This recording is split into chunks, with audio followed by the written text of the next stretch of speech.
Welcome to the exploration of consciousness.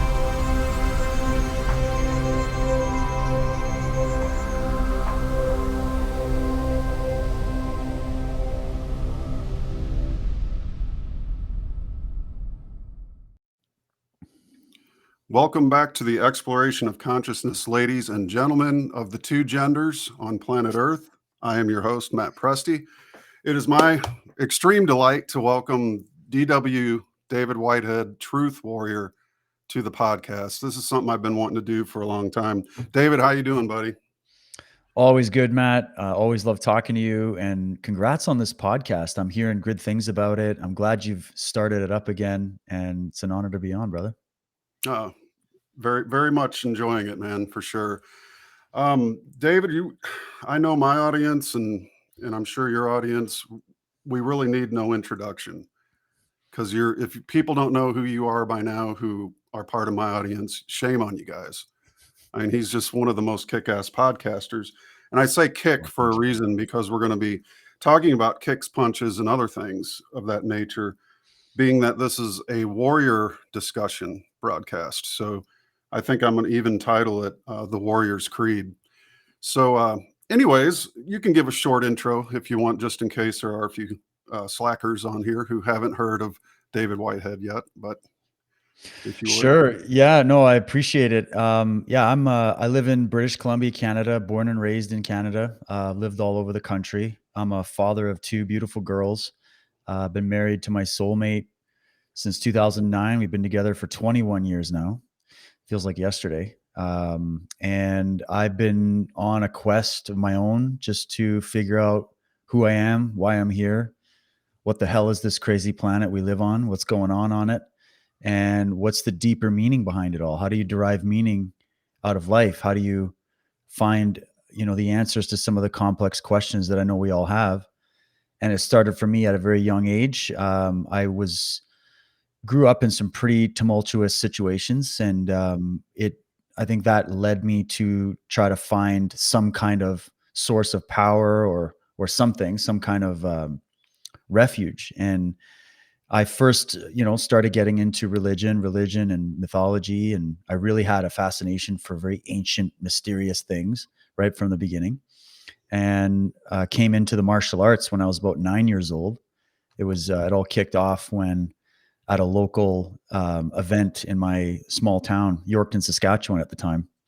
There was just a exhibition of some karate experts that were getting on a stage, and I was blown away that these small, unassuming people were able to possess such an amazing combination of power and grace and technique, and it just blew me away. I was like, well, what the hell is this? And then I got into some of the other stuff and eventually started finding myself looking into the martial art history and philosophy, and I wanted to get all the how-to guides and the books and stuff. I'd be in the library or the used bookstores trying to learn about it. My parents originally didn't want me to do it because they thought I would get hurt or something. They didn't quite understand what it was all about. They were also very fundamentalist Christian minded, so they assumed that it was some kind of a threat to their religion because it comes from the Eastern tradition, right? So I spent many years trying to convince them, hey, I just want to get into it for self-defense and confidence and fitness. Um, and they weren't really keen on it in the beginning. So I started just sort of training on my own. And it got to the point where I kept injuring myself and falling off things and breaking things. And so they're like, well, let's put him in something, to at least make sure he's got somebody overseeing what he's doing. And so I eventually got into karate, grew up doing that. Then I went and trained every possible martial art I could. Everywhere I moved, everywhere I worked with a job that I had me traveling around quite a bit. I was always looking for boxing gyms or jiu-jitsu gyms or just somewhere to go and train. And it was always just a passion of mine. And then it eventually turned into a career where I was managing some dojos and running classes. My wife came online later in my life in that career, and she started to get involved with that as well. And then we eventually said, hey, let's quit our jobs and open up our own dojo. And we did that in 2008, just outside of Toronto. We did that for a number of years, and then I moved out west to where I am now. We moved our business, kept the martial arts going. That got shut down during the great pandemic, and we I went full time with the other projects that I was working on in the background, which was my Truth Warrior stuff, podcasting, and I did a little bit of television work with History Channel. Worked with Michael Tsarion since about 2009, I would say. And we eventually started Unslaved in 2016, which is our premium podcast series. And we have all kinds of content on there. And Matt is featured many times because he's one of our favorite guests. He's actually one of the OG Unslaved guys, first guys. So go check those out. And so, yeah, it was just, those were the two main things, was this pursuit of studying ancient mysteries, trying to learn about what was going on geopolitically in the world, going down conspiracy rabbit holes, just trying to get a gauge on, this question of good and evil, freedom and tyranny, as well as the philosophical aspect, and then the martial arts. So those were my passions. I never thought they would turn into any kind of career. I did it voluntarily most of my life. And then when the pandemic hit, I was forced to do this full time as a career. And I'm so grateful for the people that supported my work and have allowed me to continue to do it.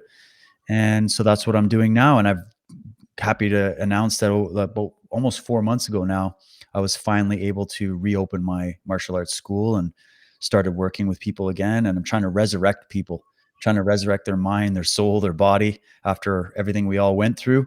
And so it's an honor to be able to work in the fields that I was drawn to as a passion, and that I'm not forced to just work some job that I hate to make ends meet, even though I've done plenty of that in my life as well. So this is where I am, and this is the work I do.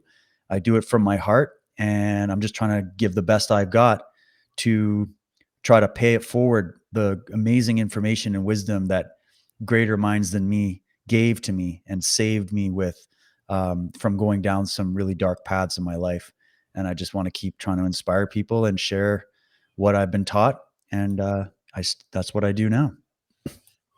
Well, that's awesome. Awesome story, brother. I do want to say, guys, check out David's work. We'll run the banner here, the ticker. That should be your website. Hopefully I spelled everything right. Yeah, you But got I do it. want to also say that this tech podcast is sponsored by the Unslaved coffee, which if you drink coffee out of the Unslaved coffee cup, it will free your mind. That's So- awesome. Cheers, I did brother. this I don't have flat my out. Unslaved one. I got my Truth Warrior one, but hey, there we Hey, go. all right, cool, good Boom. deal. I had the Good deal. hat too, but it's hanging up inside. I didn't want to start sweating in a ball cap, but Oh, you're Also- inspired. I got to get some more Unslaved mugs up in here. yeah, for sure. I'm going to start giving them away. Everybody that watches the podcast, when it's over 4 hours, gets a free coffee mug. Okay, how's that? From Unslaved, which this tech podcast is brought to you by Unslaved Coffee. Okay, Thanks, man. David, what is your style? What particular style do you train in, or what is your go-to style? I should say. You might have moved around a bit, but I'm just curious. Yeah, I mean, I'd like to just say, I'm with Bruce Lee on the fact that he said, I don't believe in styles. Styles separate men. But on the practical level, I started out in karate, Shotokan karate, so very traditional form of karate. Then I moved into ninjutsu and boxing for a while. So like on Fridays and Saturdays, I was training ninjutsu. Rest of the week, I was boxing. Then eventually did a little bit of judo and wrestling here and there on the side. And then I settled into Japanese jiu-jitsu and kickboxing. And it was more of a North American style kickboxing. So very much into striking. And then like all the martial arts right now, I was trying to blend things together. And so now my main degrees are in kickboxing and Japanese jiu-jitsu. I also did Brazilian jiu-jitsu, and I'm still training that as well. But the Japanese jiu-jitsu is kind of like the whole parent art of the samurai, where it was, you learn everything from weapons to striking to wrestling, grappling, judo, like everything. It was kind of like the original mixed martial arts. And then you had all these specialties that you could get involved in. So I try to keep up to speed on the evolution of these games, because these martial arts are evolving right now big time, which is really cool. One of the positive things of the internet is that so many people can exchange ideas, where when I was growing up doing this in the 80s and 90s, you're just dealing with like old VHS tapes and DVDs and like, Right. it was all very hidden and secret and mysterious, Now there's no mystery anymore. Everybody's learning off of everybody and it's hyper evolving. And I feel like martial arts is very much becoming united in a lot of ways. And there's pros and cons to that. You have your sort of expert guys that like to stay on one track, or the traditional guys that sort of stay there. And then you have the more positively progressive guys that are trying to update, upgrade, and commingle different styles together. So that's kind of where I'm at now. But if you came down to my dojo, I teach a striking class, which is a mixture of all the striking arts, focused on the kickboxing style. And then the jiu-jitsu class is it's a wide variety of different types of training in that regard. So I kind of do a little bit of everything. I think it's just the way my mind is. You're like this too, Matt. Like you like to get into a few different angles on something rather than just stay focused on one. And this way, I feel like even though it'd be nice to just be that one expert, I prefer to be a generalist so that I can get a bigger picture of the whole thing. So that's my cryptic answer there. Sure. Well, if you're a kid and you're climbing a tree, you don't just hang out on one branch. You got to Well get around said. in the tree. At least I did. Thank God I never fell out of one too. But so I'm not going to ask you any questions that I won't answer myself, just so I'm not putting you on the spot or anything. But I might throw a couple toughies at you. Go for it. Just to play, let's spar a little bit, as it Let's were. do it. Okay, so I've got some cool slides. I got a couple video clips and stuff like that I think will tailor in nicely with our discussion. But Cool. one I want to pull up, and I started out in ninjutsu, and that's about as far as I got. I never got belted, but I did work hard for 9 years. And so the first quote I'd like to throw up here is Hatsumi, nice. from my favorite guy, one of them, Misagi Hatsumi, who said, "The first priority to the ninja is to win without fighting." And now I've also heard this stated many times differently, but basically martial arts is the philosophy of learning how not to fight. Would you care to expound on that a little bit? Yeah, I would say there's two different ways I would look at it.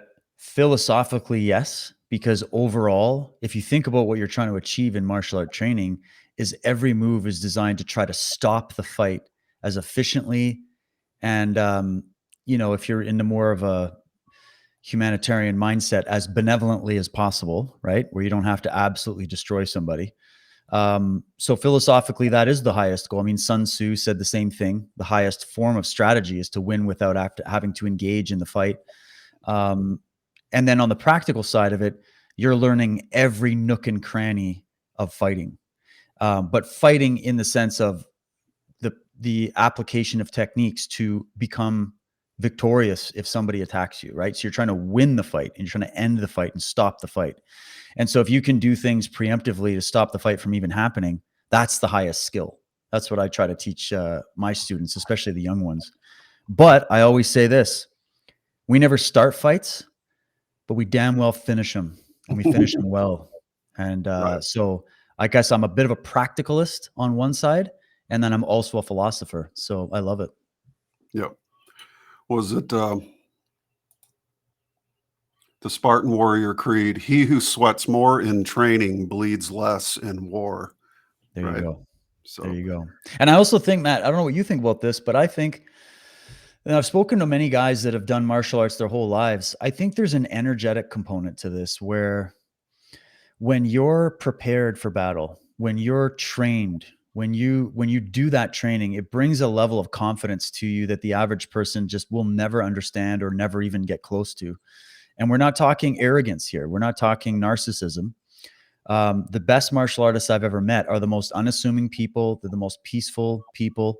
They're the most calm people. They're not these fidgety, wide-eyed, terror-ridden, anxiety-ridden people. They're very calm because they've been through the paces. And that kind of training is more about mental training in the end, and more mental, spiritual training, so that that's what we mean when we say you don't have to fight. And I feel like the longer I've trained martial arts, the less actual fights I've been in, or even the less amount of scenarios where a fight could break out that I've been in. When I first started and when I was young and I was a fiery and did a lot of competition and couldn't wait to prove myself, that was my energy.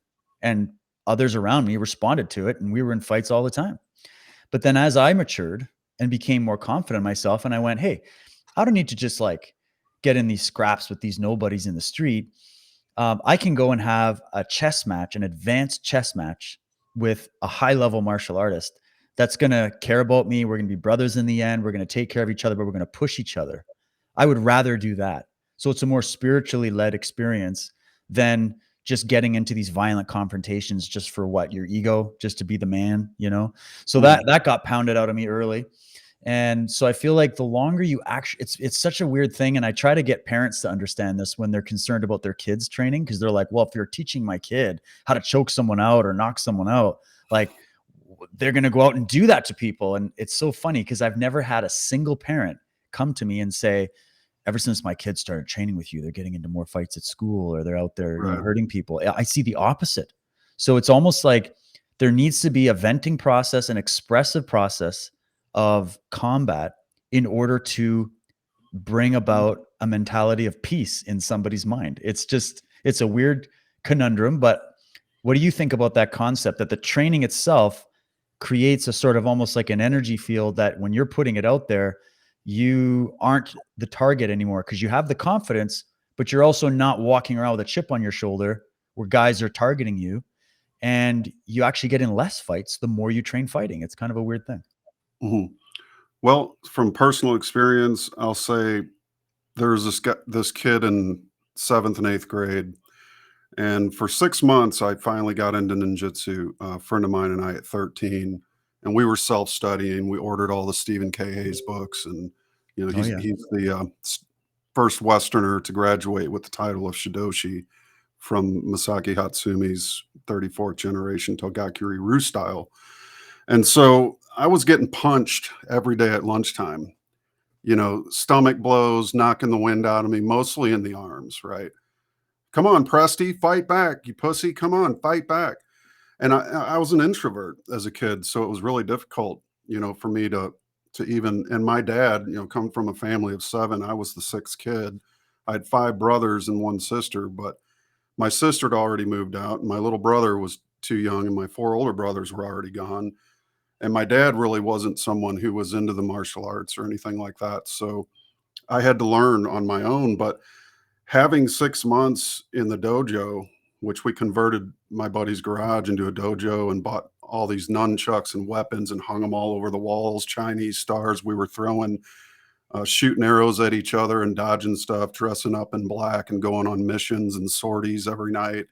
You know, Nice. breathing under the pond with a breathing tube with people walking by, and they never even saw us. It was some of the coolest memories I've ever had. But what it did for me in terms of confidence and how it taught me not to fight was that finally I got tired of this kid, and he was big, and his knuckles looked like brass rings, just his knuckles. And this is 8th grade, and you know, finally I'd had enough, and he just starts pounding on me at lunchtime like he would if he caught me. And man, I'd something in me just welled up, and I let go a punch just to snap right into his center mass and knock the wind out of him, and he went down. Hmm. And that was the last time he ever messed with me. In Sometimes fact, that's what it it takes. was yeah, it was later, like 5th hour or something. He goes, dude, what took you so long to do that? And we ended up becoming friends. You know, it was the weirdest thing, but it's funny how that works if you stand up for yourself. And we live in a culture, at least it used to be prior to 2020, I think, where a lot of people try to talk you out of training or talk you out of this warrior mentality. I had a lady when I started working at the university. She said, it's, you know, sort of new age mentality. It's time to put the warrior behind you. And it's like, if I would have believed that, you know, I would have probably caved or catered to the mandates and everything else. But this training creates a mindset, you know, and I think that mindset is extremely healthy, and it gives you self-esteem. It gives you all positive, really reinforcing emotions and things like that that help you in life. And I've just like musicians, they understand Walter Russell better. But then there's also martial artists are really, I find, the kinds of minds that have the capacity to entertain these kinds of subjects that aren't the mainstream thing. But yeah, it's fantastic what I've learned and how I've applied that to my life over these years. And I'm sure that your school, what is the name of your school? Warrior Arts Academy. There you go. So you've got probably a very young age up to adults and everything in between. Yeah, So mixed how would you bag. say that the majority of the people that take your classes and instructions, how do they come out feeling over a longer period of time? Does it build those positive things like self-esteem and even self-respect, things like that, that you can command better if you have this sort of martial training? Oh, absolutely. It's funny because and you can, if anybody ever runs into any of the students that come to my school, and I've even had some people, Truth Warrior fans, come and stop in for a weekend just to train. There you I'll go. probably see more of that. And when I opened this school, and I've done this with every time I've opened a school, but this time was extra special. I told my wife, I'm like, we're going to open this school with the right energy.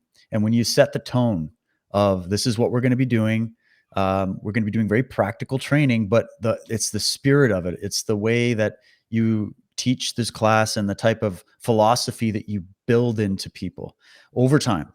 And I see nothing but positive growth. It's actually quite mind blowing. I get emotional thinking about it. When kids were first coming into my school a couple months back, when we first opened, they were all staying separate from each other automatically because they'd been receiving that type of training and indoctrination in the school and in the society for the past 3 or 4 years, right? And I had to break that out of them and be like, "Okay, we're learning jujitsu now. We're going to be learning how to use hugs as efficient defensive tools and getting really close and up and personal with people. And there's going to be a lot of blood, sweat, and tears. And this is what we're here to do. And so we can't be afraid of each other. And we're actually learning about the human body. We're learning about, efficient movement. It's more than just fighting. You're learning about somatic intelligence. You're learning about inner world, outer world, the mentality that you need to develop fortitude so that you can overcome great challenges. And the biggest challenge people have is, of course, they suffer from deep-seated anxiety. They obviously, most people that walk in there, they have a very negative self view, whether they're going to admit it or not. I can actually feel that when I'm rolling with them or sparring with them. I can feel that tension. And so my job is more to try to teach people how to use the training method in an indirect way to help fortify their psyche and their mind so that they develop a positive view of themselves, which is the only way you can truly develop respect for other people. If you don't have any self-respect, every time you're thinking that you have respect for others, it's totally fake. And I believe that. And so martial arts is a very unique spiritual and physical discipline in that it gives you, if you're teaching it correctly, it gives you all the tools and the ingredients you need to fortify your own mind and actually get to know yourself, get to know where your strengths and weaknesses are. And then you don't see people that you're training with as enemies or opponents. You see them as mirrors, which is extremely healthy. And I've seen the results of it in just a short period of time that I've been open. I've watched this happen for years. The kids are standing up straight. Their chest is pushed forward. They're looking at you in the eyes. But they're also very kind, and it's just so great to see. So, and I see it with the adults as well. And then even just physical fitness, moving the body. How many people first of all, live sedentary lives, right? And then second, how many people were destroying their body through the traumatic experience of being locked down in their homes in a psychological world of fear that was blasting from every possible media, social media, their community? That really, really damaged the psyche. And I don't think people understand the level of mental crisis that we went through because of that. And now when I take people out of that mode and they come in and they're moving and they're punching and they're sweating and they're working hard and they're breathing hard and they're grabbing people and pushing people and people are pushing them and they're learning balance, and like you just see their eyes light up like, oh my God, where's this been all my life? And that's what I live for. Is I believe that you don't have to sit there and teach people with a chalkboard. You just show them, hey, let me introduce you to your power. Let me introduce you to your potential. And then let's let that potential grow and grow and grow, and not to overtake everybody else, but to create the warmth around you to help everybody else in the room that you're training with grow with you. And that energy, man, it's just powerful. There's days I don't feel like going in. I'm tired. I've got so much that I do. And then as soon as I'm in there, man, the energy of the place just turns me back on. And that's why I love it. That's great. It's great to hear. I just got, I took a 2-year vacation from the gym over all this COVID stuff, but I didn't quit working out. And I'm 52 years old. And I know when Robert Downey Jr. was interviewed for the role of Iron Man, he had to hit the gym, and his trainers told him, look, dude, if you don't start putting muscle on by age 40, you're never going to be able to. So I started out in the gym at 47. Fortunately, as a kid, being in gym or being into ninjutsu, I was always amazed by the backflips, the cheap Hollywood movies, Revenge of the Ninja, and they're fighting on top of buildings and stuff. But it was always that desire to want to get into gymnastics, and which I did. Fortunately, I even taught gymnastics for a while at the Y. Really? But what it taught me, I can do backflips, front flips. At least I could, 30 years ago. Haven't tried one in a while. But what it taught me too was that as much as we like to say you've got to be a balanced person in your mental and your spiritual capacities, your physical capacities are just as important. It's a third of your being. So balance in that sense can come from exercise. It can come from working with the body, the somatic awareness, as you said. And these kinds of things that people can get into, whether it's gymnastics training, especially for kids, the martial arts, things like that. You learn to develop a discipline of your own body. And I'm going to throw up some more images as we're talking here, but Sure. what other things did you get into when you were younger that helps you to develop, your sense of body awareness and things like that? Were there things outside of martial arts like gymnastics or anything like that? I did a few team sports. Like I did some local soccer clubs, did a bit of baseball. We were always every winter, because I grew up in Canada, of course. So every winter, the neighborhood would get together and make an ice rink in the back. And we would all be out there playing hockey. My parents never put me in because it was pretty darn expensive to do hockey. So I would just play with all of my buddies who were in hockey and learn from them. And so ice skating was a big thing. And then, just, but honestly, that was early on. Once I found the martial arts, I kind of just dropped it all and just focused on that. That just seemed to me, I think I liked the fact that it was you against you. Like you're in a group with other people, but you're not on a team. And I like the team sports. They definitely help you work with other people, and they're fun. But I've always just loved it. I'm a bit of a solo guy, right? And Yep. I just loved that any benefit I got was because I was working hard and I had to push myself.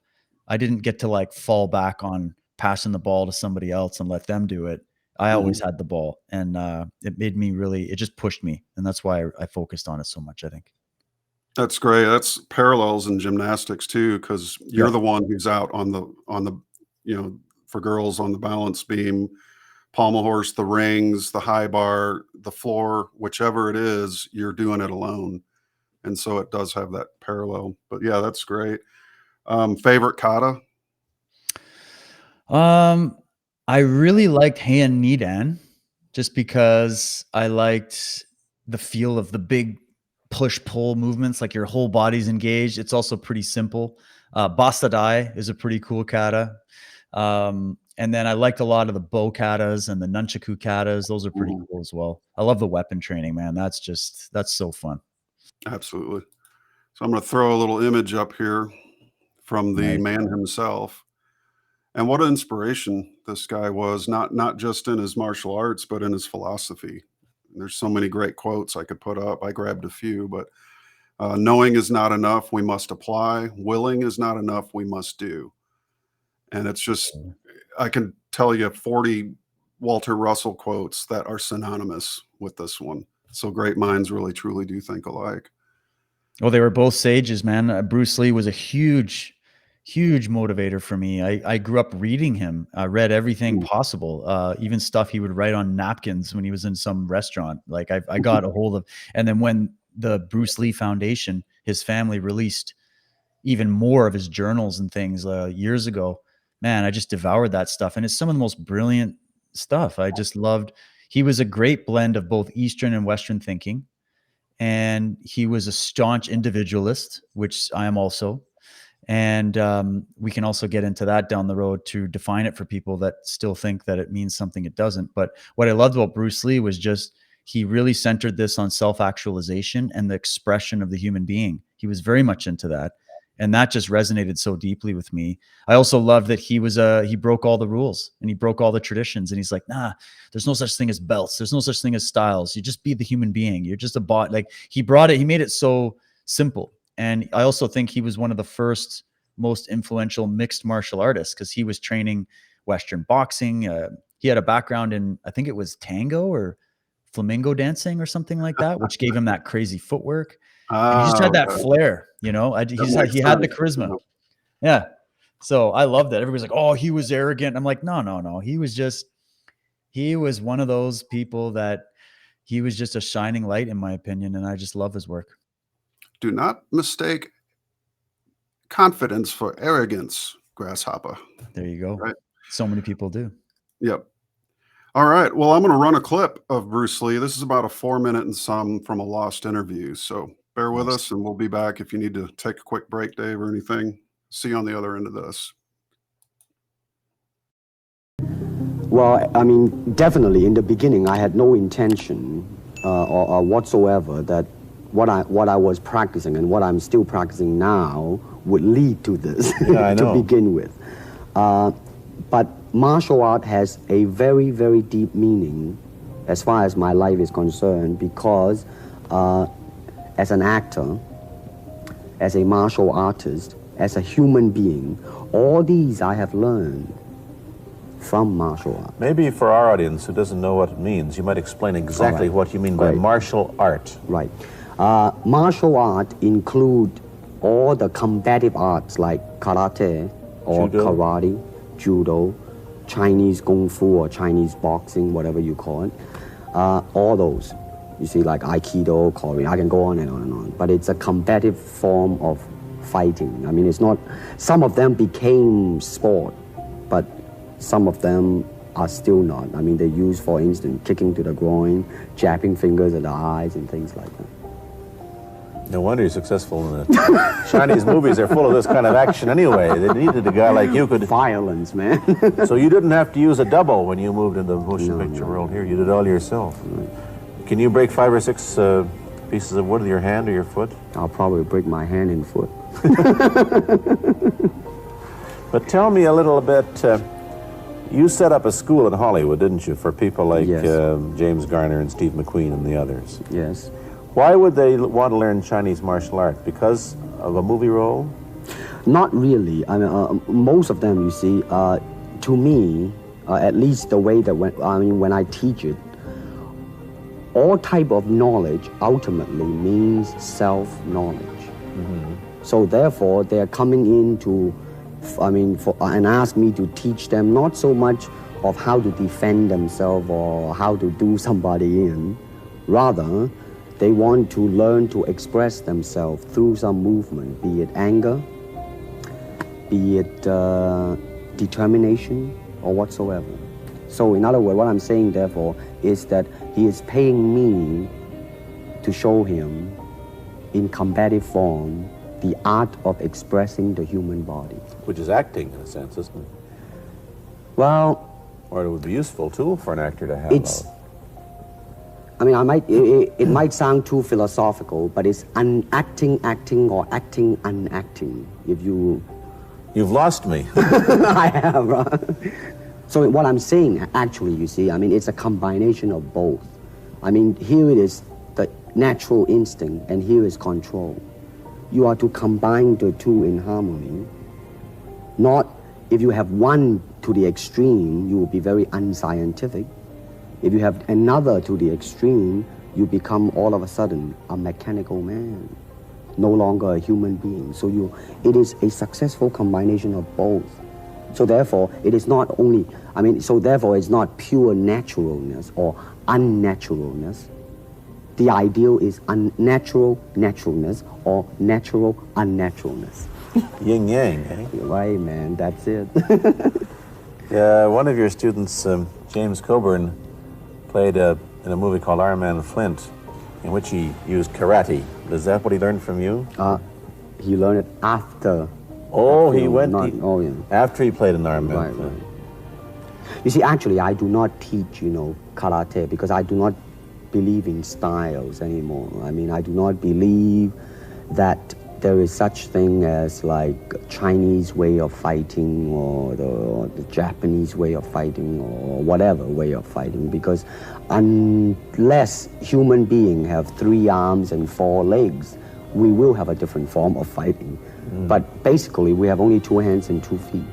So styles tends to not only separate man, because they have their own doctrines, and then the doctrine became the gospel truth, that you cannot change,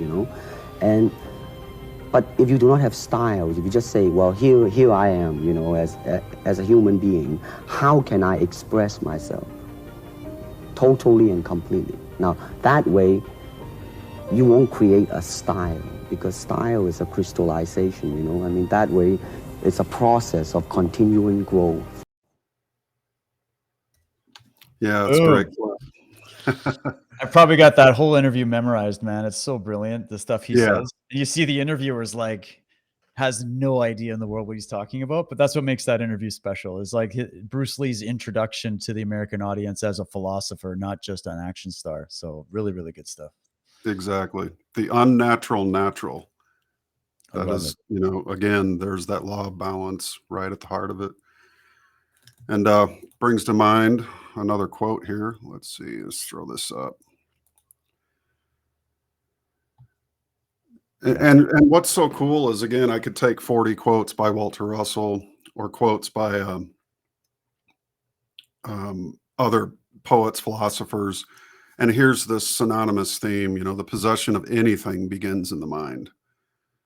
So all things really first begin in the mind, and then the body is what brings out. That's the vehicle for the mind to express itself. And so your dojo is are you running good? You got a lot of people coming to it and stuff? Oh yeah, man. I can't even tell you. Now I'm in an area, I'm in a sort of a small town on the island here, and there's not a lot of competition in terms of martial arts schools locally to me. And we're lined up around the block, man. Like I'm already I'm 4 months in and I already have to look for a bigger space. Like we're already packed. Wow. Yeah, it's ridiculous. Like every class is like 20, 30 people. And that's about what my space can hold at once when we're moving around like that. And we have a beautiful space that we found very synchronistically. I was almost ready to throw in the towel trying to find a spot in my area because there's very, very, very limited commercial space with the space that you need for like martial arts studios. They're building everything like little tiny, sustainable development size, for like little tiny retails or they're doing stuff for big corporations. And so there's nothing that you don't really have a lot of space, which is what you need. You just need space and a place to put some mats and some bags, and finding that is really challenging. And I spent that entire lockdown after we lost the other facility that we were training out of, which actually after it got closed down, like a month later, it burned to the ground. So we lost that space. And so we had to keep finding somewhere to go. So I found this place sort of last minute. And so now I'm already like, I think I'm bursting at the seams. I'm going to have to find something bigger now. So a good problem to have, I guess. Yeah, that's fantastic. Congratulations. Oh, thanks, man. All right. Well, let's shift a little bit. I know in the past, I watch your posts, back on the Facebook days and stuff. We had a good interchange back then, and a good, sharing of an audience that went back and forth.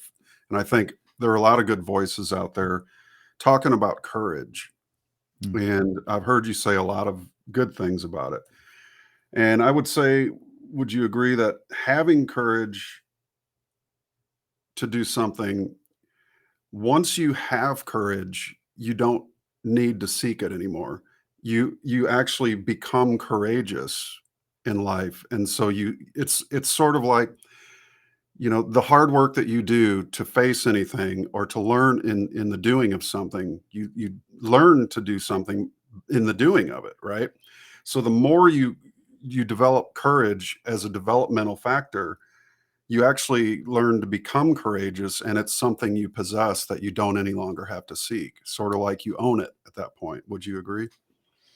I would. I would only add the caveat that, like, think of like one martial art technique, like a roundhouse kick, for example, right? Like, I learned the roundhouse kick when I was 10 years old, and I've developed it and I've adapted it and changed it. And as my body's aged, I've had to adapt it even more.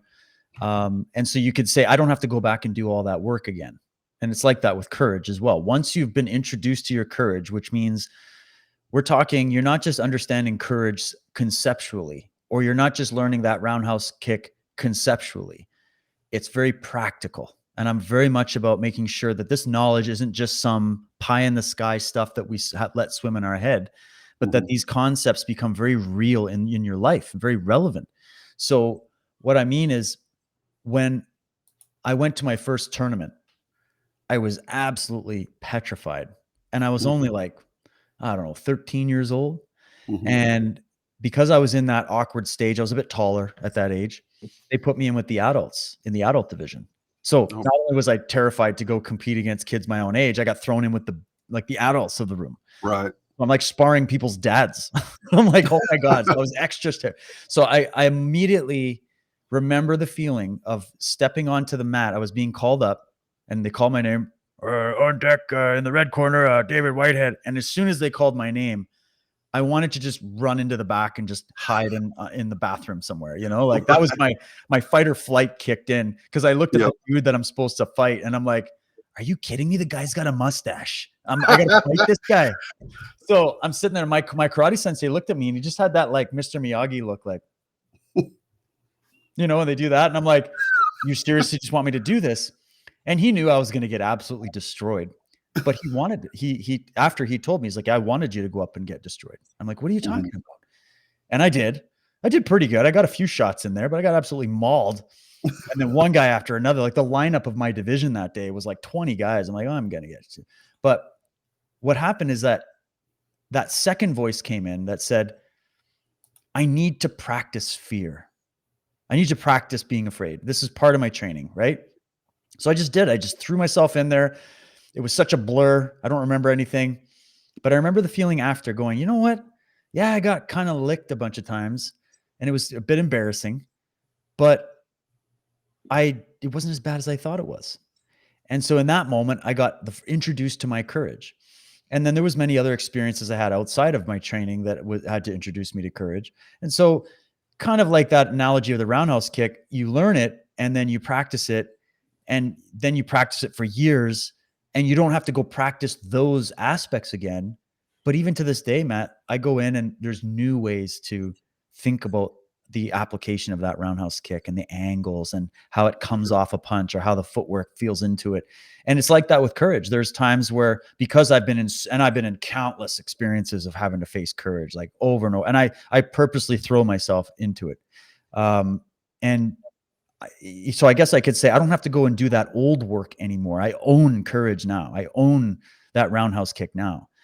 But you can always refine it. You can always improve it. You can always learn more about it. So I don't throw it away, but so I got the foundation, I guess, but I always leave that openness to say there's still so much more to learn, Yep.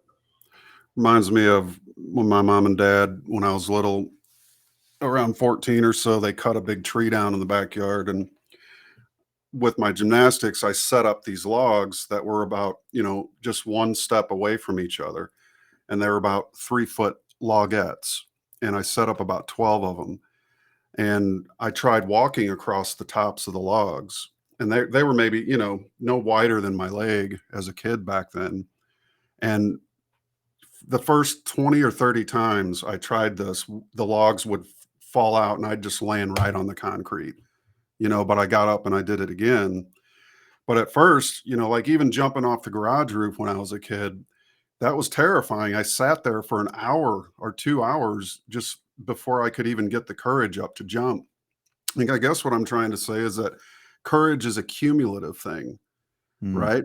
And as we've built it up over our lives, and the reason it's such an important thing is because think of all the courageous people who, when they were told you either get the shot or you're fired, or you have to wear this mask, that cumulative courage saved thousands, millions of lives, Yeah. and it's just something to behold. But if you could have, if you've gotten the shot and you could have had the courage to say no, and I really haven't met anyone who said no to the shot, lost their job, that isn't doing something better and more in line with their true self today. So that's an Yeah. interesting caveat, because courage, nature rewards courage. And that's the important thing to remember. I think there's a certain credo in the universe, for that warrior mentality, and it's not just about, like you said, it's not, wearing armor to look like a badass or something. Because when you really understand the life and the path of a warrior, you learn how not to fight, because your mind gets more intelligent, your body gets stronger, and it works together in concert, and it assists you throughout life, through trials, through tribulations, and the whole of it. And let's look at the Warrior's Creed real quick. Sure. This is just from a website somewhere. I found this, but it was cool. If today is to be the day, so be it. If you seek to do battle with me this day, you will receive the best that I am capable of giving. It may not be enough, but it will be everything that I have to give, and it will be impressive. For I have constantly prepared myself for this day. I have trained, drilled, and rehearsed my actions so that I might have the best chance of defeating you. You may defeat me, but you will pay a severe price and will be lucky to escape with your life. I love it. I love it. You got to have the mentality. I believe strongly in this, and I think this is one thing that maybe some people that come to my other work here, at my podcasting, the posts and stuff that I do, is they don't quite understand where, I try to project my best self into my work. I try to, when I'm talking about some of the even darker subjects, or looking at political tyranny, or studying some of the dark side of what's going on in this world, a lot of people, it absolutely paralyzes them with fear. Like it almost does a disservice to even bring it up to so many people, because they're already riddled with anxiety. And yet when I'm talking about it, I talk about it very confidently, like as if I know what's going to happen, or I know that they're, and I have a very positive message that I am saying. My motto of my show, Truth Warrior, is that truth wins. So that's all you need to know is, yes, there's lies and deception, and liars and deceivers are literally the weakest of them amongst us, pretending to be strong. They're inauthentic, right? And I think the path of the warrior is really just the deepest level of authenticity. You can't lie to yourself when you're in a combat or survival situation. You're confronted with nature. Nature, as you said, embraces courage, because courage is a requirement for your survival. And so what we do is we live in our safe little bubble with hot running water and our shelter and our environment, and this synthetic computer social media environment where there's no instant repercussions to getting up in someone's face or saying what you want or whatever. There's no feedback like that. Whereas in the natural world, you'd have instant feedback, and so people have disconnected from their courage because they've disconnected from reality. And then they've replaced that with a pseudo reality, which is not authentic, which is why they don't have courage, because you can't lie to yourself and pretend to have courage, because courage calls upon you. What's that said in that quote, in that creed? It calls you to the moment, and there is no escape. Like that moment, I'm standing there shaking in my boots, looking at the line of these adults I got to go fight. There's nowhere to go. I've already signed up. I'm here for this tournament. I'm ready to go. I just have to do. You got to just jump in and do it. There is no running and hiding. And there's so many examples in my life where I've had to experience that. I've been jumped, and people tried to kill me, and I've had to defend myself. And those are the moments where you really find out what you're made of. And so it's kind of like my thing is to try to find the best way to say authentically, to create. It's like you almost want to manifest your victory. You have to. So my underlying philosophy is that you can't win, you can't achieve victory, whether it's in this battle that we are in with this globalist cabal, or the, winning, in any other scenario in your life, or achieving something great. You can't do that if you're not bringing the best of your authentic self to that battle, and you don't believe deeply, almost to a point where you say, I'm not believing anymore. I know myself. I know my capabilities. I don't know the outcome. Anything can happen, but I'm not going to go in there thinking that. I'm not going into a battle going, well, maybe he's going to win. Maybe he's going to get me first. Maybe that's not how you go into battle. That's an objective fact that could happen, but you go in with the mentality of victory. So what I'm saying is, what I tell people is, you need to have a rational hope, a rational faith, if you want to use those words, as loaded as they are, that you know what you're capable of, you know your courage and your authenticity, and therefore you can speak with that very powerful confidence that you will win. So you have to have a rational hope, which is a natural requirement for victory. If you go into a battle going, well, maybe we'll win, maybe we won't, you're not going to win. You're not going to win nothing. And that's the difference. And this is where I come to a really good quote from Carlos Castaneda, where he was talking about the confidence of the average man versus the confidence of the warrior, right? I can't get it up in front of me here, but he's basically trying to compare the two. And he's like, because the confidence of the warrior is authentic and it's rooted in his being, and he's not hooked to his fellow men, he's hooked to infinity, right? He has the confidence of a warrior, and therefore he can go and do great things. I'm just kind of summarizing what he was talking about there. Sure. And I've felt that. I've experienced it in my life. The great successes that I've had came from my daily practice in this warrior philosophy, because it gave me the foundation that I needed of that internal power and that internal strength and that inner knowing that I knew, even if things go to shit, I know I can handle that. Even if I get kicked on my butt, I know I can handle that. There is no winning and losing. There is only, are you going to keep going until, like it said, I'm going to go to the bitter end. I'm going to give you the best that I have. When you operate from that place, I believe that you sort of draw unseen forces to your back, and that you are protected. And it gives you a certain level of momentum that if you go in doubting yourself, even for a moment, it all falls apart, and you never get to achieve your potential when you have that mindset. So I try to encourage this mindset in this research and in this work that we do, because this is what's missing from this movement. This movement, if you want to call it that, is riddled with more of the, I guess you would call the spiritualists and the religious like-minded people, which are always relying externally on saviors and other people to come and do it. So they don't have the foundation to this level that I'm talking about. So they're honestly plagued with doubt, even though they pretend they have the faith that they don't have to be. I call bullshit. I think that's a way to hook yourself to something. It's getting off the hook when the true voice of God is trying to call you to your greatness and say, no. Like Krishnamurti said, you are the teacher. You are the savior. You are the guru. You've been given everything you need to achieve victory in your life. And so why would you betray that and pretend that it's someone else's responsibility to do that for you? So this is what's different to me about the warriors. And this is why I think it's important to bring them up and bring up this philosophy today. That's outstanding. I read Journey to Ixtalan by Castaneda back when I was probably 15.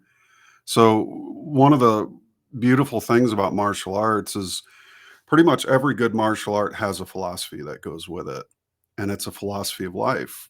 And it's, so often, as you said, that the New Age cage movement, it has the spiritual side, and then it's got some of the mental, but I see rarely like physical mindedness in New Age teachings and things like that. But isn't everything, again, what I learned at 13 years old was the triangle of life, which is life is 1/3 physical, 1/3 mental, and 1/3 spiritual.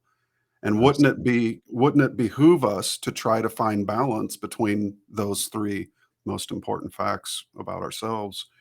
Yeah, That's one of those fantastic. elements does not negate the others. And I think people like Exactly. to think in an either or, right? And I'm Yep. with you.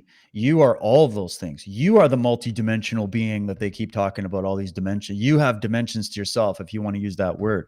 And that's in the martial art tradition. You'll see on the sides of the dojos, mind, body, spirit, trying to become Mhm. one, that it's a Exactly. unification. And when you realize that, that's where your true power lies, is your ability to be all of those things. You're a rational being, and you're also a creative thinker, and you're also an imaginative being, and you're also a spiritual being and a physical being.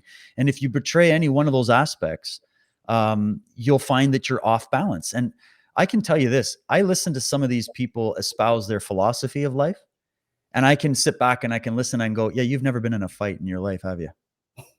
Because there's no practicality. You can hear it. You can just all this Right. pie in the sky, mumbo jumbo, pulling it out. Because what are you doing really? Are you espousing a philosophy that's rooted in anything authentic, or are you performing for everybody around you to sound like the guru, right? Whereas the people that are really truly confident and really have a philosophy that's got a little bit of pie in the sky, nothing wrong with having that, oh, let's think outside the box, but also Mhm. has a very grounded aspect. Your feet are on the ground and head in the clouds at the same time. Those are the people that I'm like, you've been through trials in your life. You've been through, we spoke about this too, Matt, like the musicians, the artists. Usually musicians, artists, and creators have come from hard times, because Mhm. hard times create strong men and create Right. creative men. And I'll tell you, Bruce Lee, Walter Russell, Krishnamurti, take your pick. They've all lived through hell. That's why they are as powerful as they are. And so that's Right. why I say, don't don't lose hope with the world looking like it's just totally melting down around you right now. This is your dojo. This is your next grading process. Take it as an opportunity to become your best self in the face of it, and don't live in fear. Yeah. Well, this is the Earth School, and here we are studying the subject of life.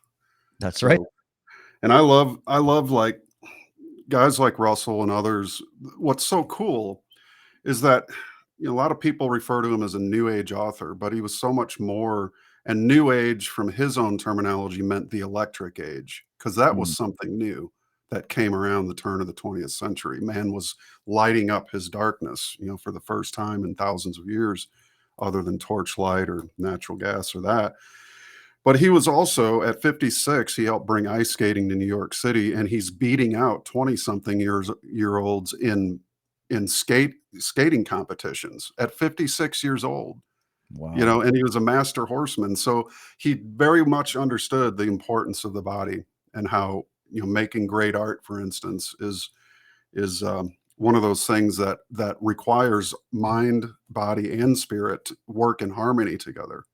And they found evidence that musicians and artists and martial artists too actually use both sides of their brain when they're in training or when they're in a creative mode. So you're getting maximization, by studying these kinds of things and employing them into your life. I think that's a huge thing. But let's go to another quote here, Sure. just because I've got so many good ones. Might as well throw one up. Again, from the man: do not There we pray go. for an easy life, pray for the strength to endure a difficult one. And how true. Any comments? Oh, hallelujah. That's what I love about it. Like, Yeah. I've purposely put myself, not purposely to like some kind of sadistic level here, right? But just, you're going to have that inner dialogue with yourself when you're up against any kind of challenge, even if it's as simple as just getting up to do that workout that you need to do to stay healthy, so that you're not an old decrepit man like Joe Biden when you get older. And you realize, you know, you have to you have to get comfortable being uncomfortable. There's what we call legitimate suffering. This is something we speak about a lot on Enslaved. It was a term Michael introduced me to. I was like, legit, that's a good way to put it. Because I'd heard martial art masters describing this process. They didn't speak in psychological terms, right? They spoke in their, but when we started talking about this legitimate suffering thing, it really made sense to me that there's the illegitimate suffering where you're harming yourself on purpose because of an intense self-hatred, or in some kind of antipathy to nature or your body or whatever, right? Something you don't like. So you're harming yourself on purpose, even if it's subconsciously. Okay. That's an illegitimate suffering. That's a cry for help. That's You got some shit you got to deal with. You got some shadow work to deal with, right? Mhm. But then legitimate suffering is the path of the warrior. That's what we do. We put ourselves we train being uncomfortable. We get ourselves tired. We put ourselves in really bad positions. Like I was just rolling around with a guy last night who's a phenomenal jiu-jitsu wizard, like just works with the gis, one of the more modern jiu-jitsu guy, like BJJ guys. And, you Mhm. know, we're putting each other in all these really bad positions and your heart's beating and you're getting crumpled up. And, you know, it's so much happening at once. And we were commenting after about how, see, if you're just running on a treadmill, you can zone out and tune out. And yeah, you're training that heart rate, you're expanding your lungs. It's a great workout. But the difference with the combat training is, like you were saying, you have to keep your imagination flowing. I have to be able to imagine what your next move is going to be. Like in chess, I don't Mhm. know what your next move is going to be, but in a very short, quick period of time, while I'm under pressure and while I'm tired, I have to be able to calculate possible future movements you're going to make to try to outmatch me, right? And so my imagination gets put under fire, and it's uncomfortable as hell. Like you just want to go, okay, I just want to get out of this, but you do it over and over again. And what it does is it teaches you, hey, it's actually not as hard as I think it is. A lot of that's just in my head. And you know, if you get past those limiting views of the situation, you discover tremendous strength that you never had before. And I feel like that is so key, not just for learning how to fight and win a fight. Like that's the scientific lab where you're Mhm. experimenting with consciousness, really. You're experimenting with your ability to maximize your output of consciousness, or input, I should say.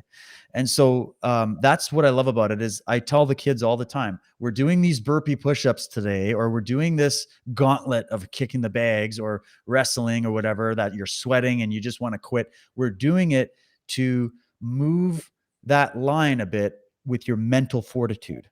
So in order to trigger the mental fortitude and train that, the body is the trigger. So you put the body under legitimate suffering and legitimate stress that isn't going to hurt you. It's not going to injure you. You'll be fine. You're stronger than you think. And human beings were built to survive in this crazy world we live on. So, you know, you're built for it. And so you need to just keep pushing that a little bit further and a little bit further, and then look at the result down the road. And the result is the truth of that process, right? If the result proves that you have less confidence and you're in worse shape and you're injured, then you're doing something wrong. But if the result is you feel more empowered, you're in better shape, if your body's in better shape, your mind can actually have access to more power, more somatic power to think bigger and be clear and not panic of every little thing. And you'll find that you're developing in a positive direction. And there's the truth, that is what you needed. And I think because we've been living in this easy life so often, when you think of, you know, compared to any other time in history, where we have every possible convenience afforded to us to the point where it's redundant. Look at the soft generation that is confused about the nature of reality that we're producing. So to me, Mhm. the truth is in the pudding of what we've made. It's in the cake that we baked as a society. And so what do? Well, let's go back to the warriors who weren't just sitting there meditating on the top of a mountain, dreaming dreams. They Mhm. were actually on the front lines fighting evil and tyranny and pushing themselves with this process of legitimate suffering. And they created a philosophy that was very practical. And if we would have listened to them, I don't think we would be in this situation. Our society wouldn't be the pushover society that made it so easy for evil, criminality, and tyranny to creep in. Right. And so that's how I see it, is we got to resurrect this art form.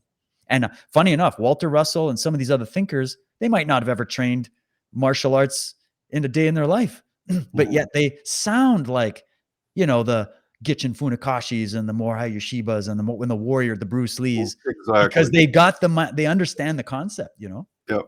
That's a beautiful way to put that. Well said, my friend. Well said.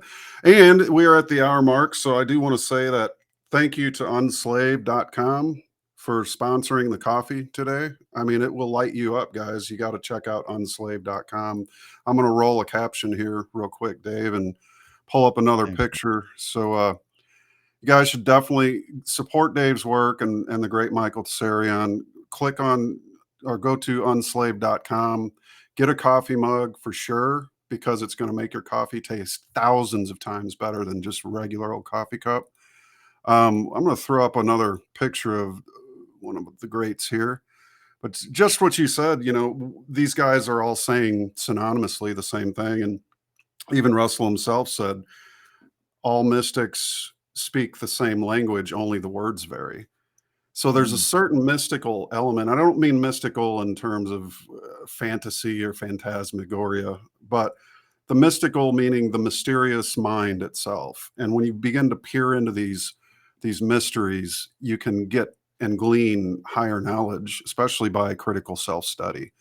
And also, as you said, legitimate suffering, which is really an authentic path. I will just say, to read this quote real fast, and then I'll expound further. But looking for the meaning of life, one man can discover the order of the universe. To discover the truth, to achieve a higher spiritual state, that is the true meaning of a ninja. So again, just one more universal truth.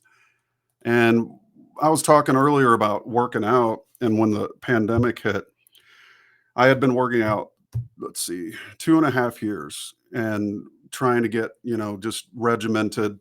And I was basically at a 45-minute workout, and I even had a private trainer that he's a young man who's friends of I'm friends of his parents actually, and just a good kid. And he's, you know, he went into the Marines, and when he came back, I got him back for training again. But during that 2-year period, I didn't sit idle. I just said, you know what? I'm not going to go to the gym and wear a fucking mask. Number one, I'm not even going to play the game. Way too much more to do in life than that. So what I did was I decided, you know, I had read about Deion Sanders, is it the NFL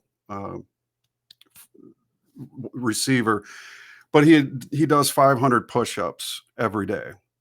And so I'm like, all right, so I'm going to start doing push-ups. I could barely fucking do 10 push-ups, you know? And so what I wanted to do was I set a goal. I set 100 push-ups. So it took me 10 sets, and I struggled on the last 30. You know, I had to do like set of 5, and finally get to 100. 2 days later, I'd do every other day, basically. I did it again, and then I did it again 2 days after that. So every other day. Eventually, I got to where I could do 25 push-ups at one time, 4 sets, and I got to 100, right, in 4 sets of 25. Then I started going up 1 push-up extra each consecutive next day. So I was at 26, and then 27, and then 28, 4 sets. So eventually I got to 50, right? And this is about a year into it. I'm doing 4 sets of 50 push-ups, and now I'm at 5 sets of 50. I can do 250 push-ups in about 20 minutes. And for me, being 52 and just remembering back to what that trainer told Robert Downey Jr., if you don't start at 40, that's bullshit. You can start at any age, and you can do, you know, less at the beginning. Of course, you want to be moderate, find what works, but don't let anybody ever tell you that age has anything to do with it. And that brings to mind a great quote, which I said I was going to throw at you, because you're 41, and I've watched your work closely because I'm a huge fan of Unslaved. I just love the platform. It's on Sunday afternoons, if I'm going to cook a big meal, I'll throw on a podcast, and I'll cook for 4 hours listening to you guys' breakdown of different stuff. It's just fantastic. But this quote by Walter Russell: every successful man or great genius has 3 particular qualities in common.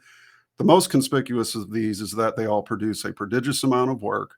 The second is that they never know fatigue. And the third is that their minds grow more brilliant as they grow older instead of less brilliant. Great men's lives begin at 40, where the mediocre man's life ends. The genius remains an ever-flowing fountain of creative achievement until the very last breath he draws. And brother, I got to say that watching you over these last years, I look at it like I watched an old interview of us, and you look so much younger, but you have really like put your art pedal to the metal these past 7 years, I'd say. And your call to the medics, the work you've done on the cosmic superimposition was a fantastic episode that you did, and your premiums. You're like a creative furnace. So hats off to you. And I hope people will check your work out if they haven't. And that can be seen here at this link, dwtruthwarrior.com, where all your work can be found. But just magnificent stuff, buddy. I got to hand it to you. You've really just blossomed Oh, I majorly. appreciate coming from you, man. That's a huge compliment, and I'm glad. And I've learned from so many amazing people, and I just, you know what I think it is? You have to love what you're doing. You have to, and you know, I got to say, when we're talking about the martial arts and the legitimate suffering, there's so much suffering that goes on behind the scenes in a lot of different ways to produce this work, to do these shows. Hats off to you for doing a podcast. I know how stressful it can be, technical things and booking and all the flack you get. You piss everybody off no matter what you do. It's quite the emotional roller coaster, but it's tempered me into a better man, I believe. And it does my heart good to hear that, you know, it's been noticed.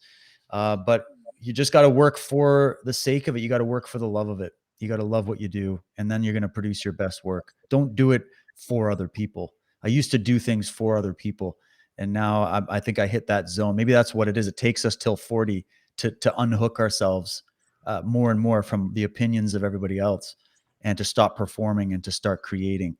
And so I'm hoping I got my best years ahead of me here. Oh, you certainly do. It only gets better, brother. I can tell you that.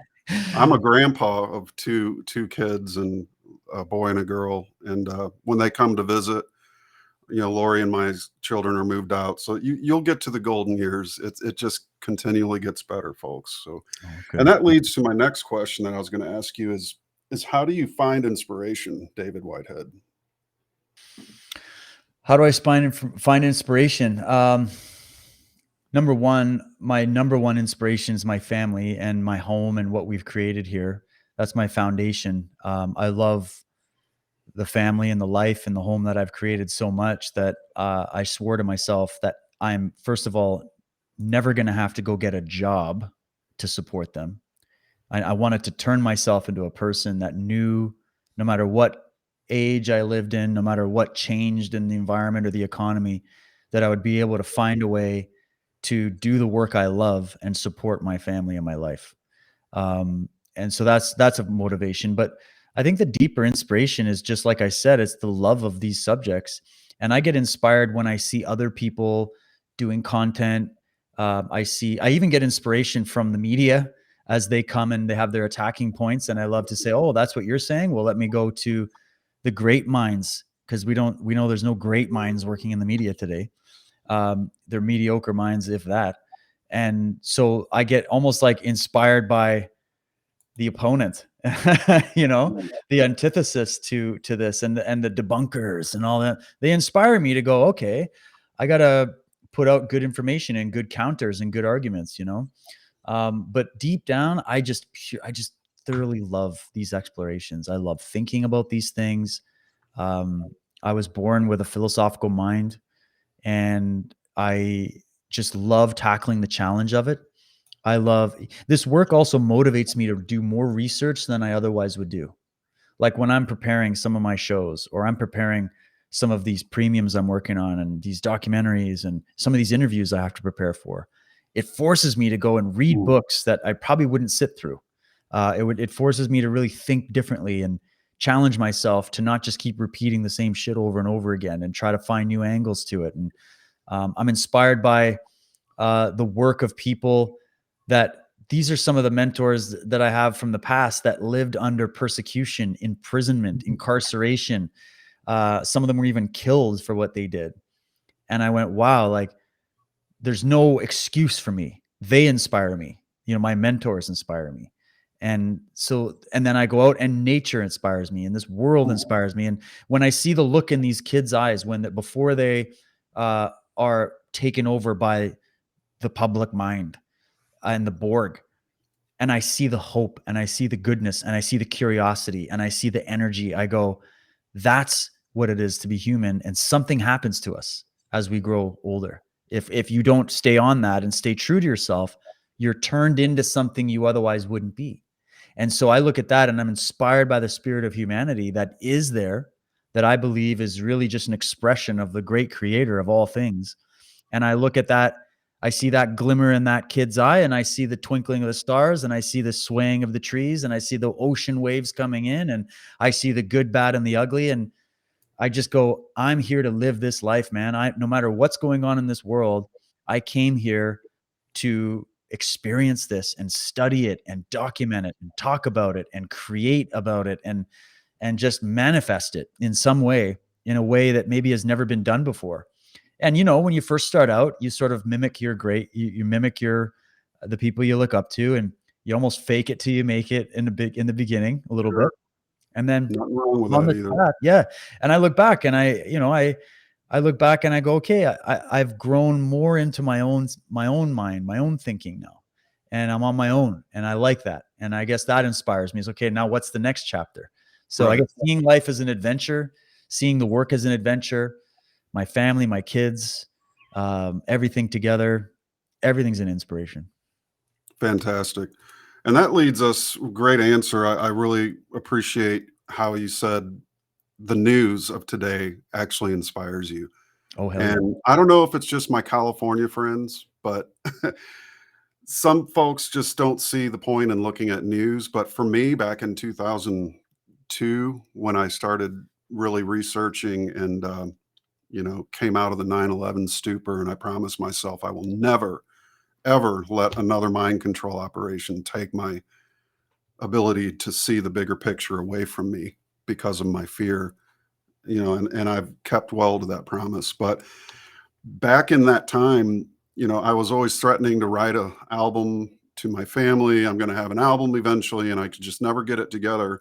What inspired me to write and record my first album, which was 12 tracks, was the politics of the day. It actually, I said to myself, I'm talking to everybody about 9/11. None of my coworkers give a shit. They all think I'm mad. It was me and one other buddy of mine in the entire St. Louis area. We worked all over the place with different crews and stagehands. We were sound men, and we were always bringing up 9/11. Nobody wanted to talk about it, and they thought we were just plumb off our rockers. But so I started thinking, man, if I just write some music, I'm going to shift my own music, because I was in one failed band after another. We got close to the point of a record deal at one point, and then it fell through. And just incredible music that took months and months and months to even get up to 10 songs that were original and badass, to where we could cut an album. So I had to learn to do all that on my own, which is learn to play the drums, learn to play guitar, do the keys, the vocals, the bass, everything.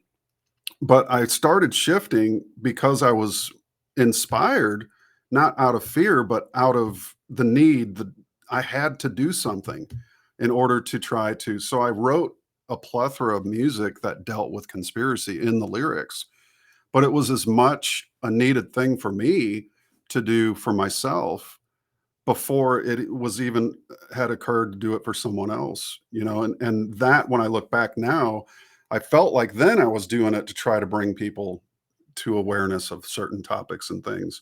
But really it was a form of self-help for me.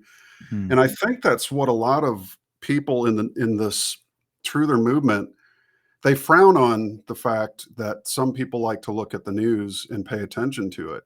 But what if some of us look at it because we're motivated, we're inspired by it, and then we can actually create, a complete and total defensive capability out of such an inspiration. And that brings me to this clip, which I've been wondering, how am I going to bring this clip in? But this might explain too a little bit from a founding father's perspective. This is a clip from John Adams. He's having dinner at the table of the French monarchy, and he explains why he's not interested in going to the opera. So we're going to run this and we'll be right back.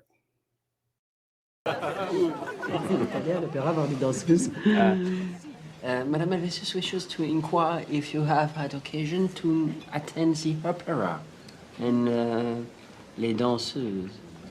Dance. No, I regret to say I have no ear for la musique. Oh. No, I'm afraid my occupation allows me little time for the finer arts. Il n'a pas le temps. Il a beaucoup de travail.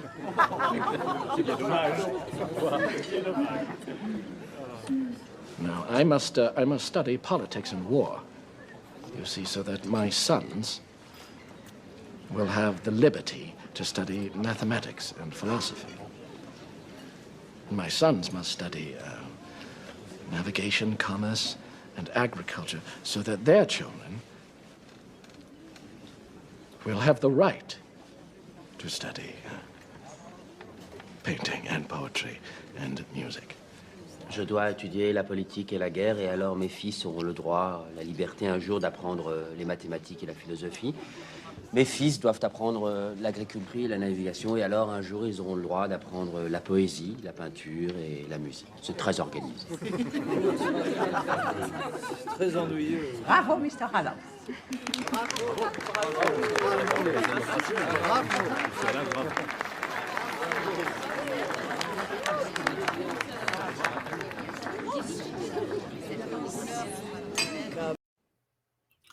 So Whoa. then, I got Michael- goosebumps from that, man. I got goosebumps from that.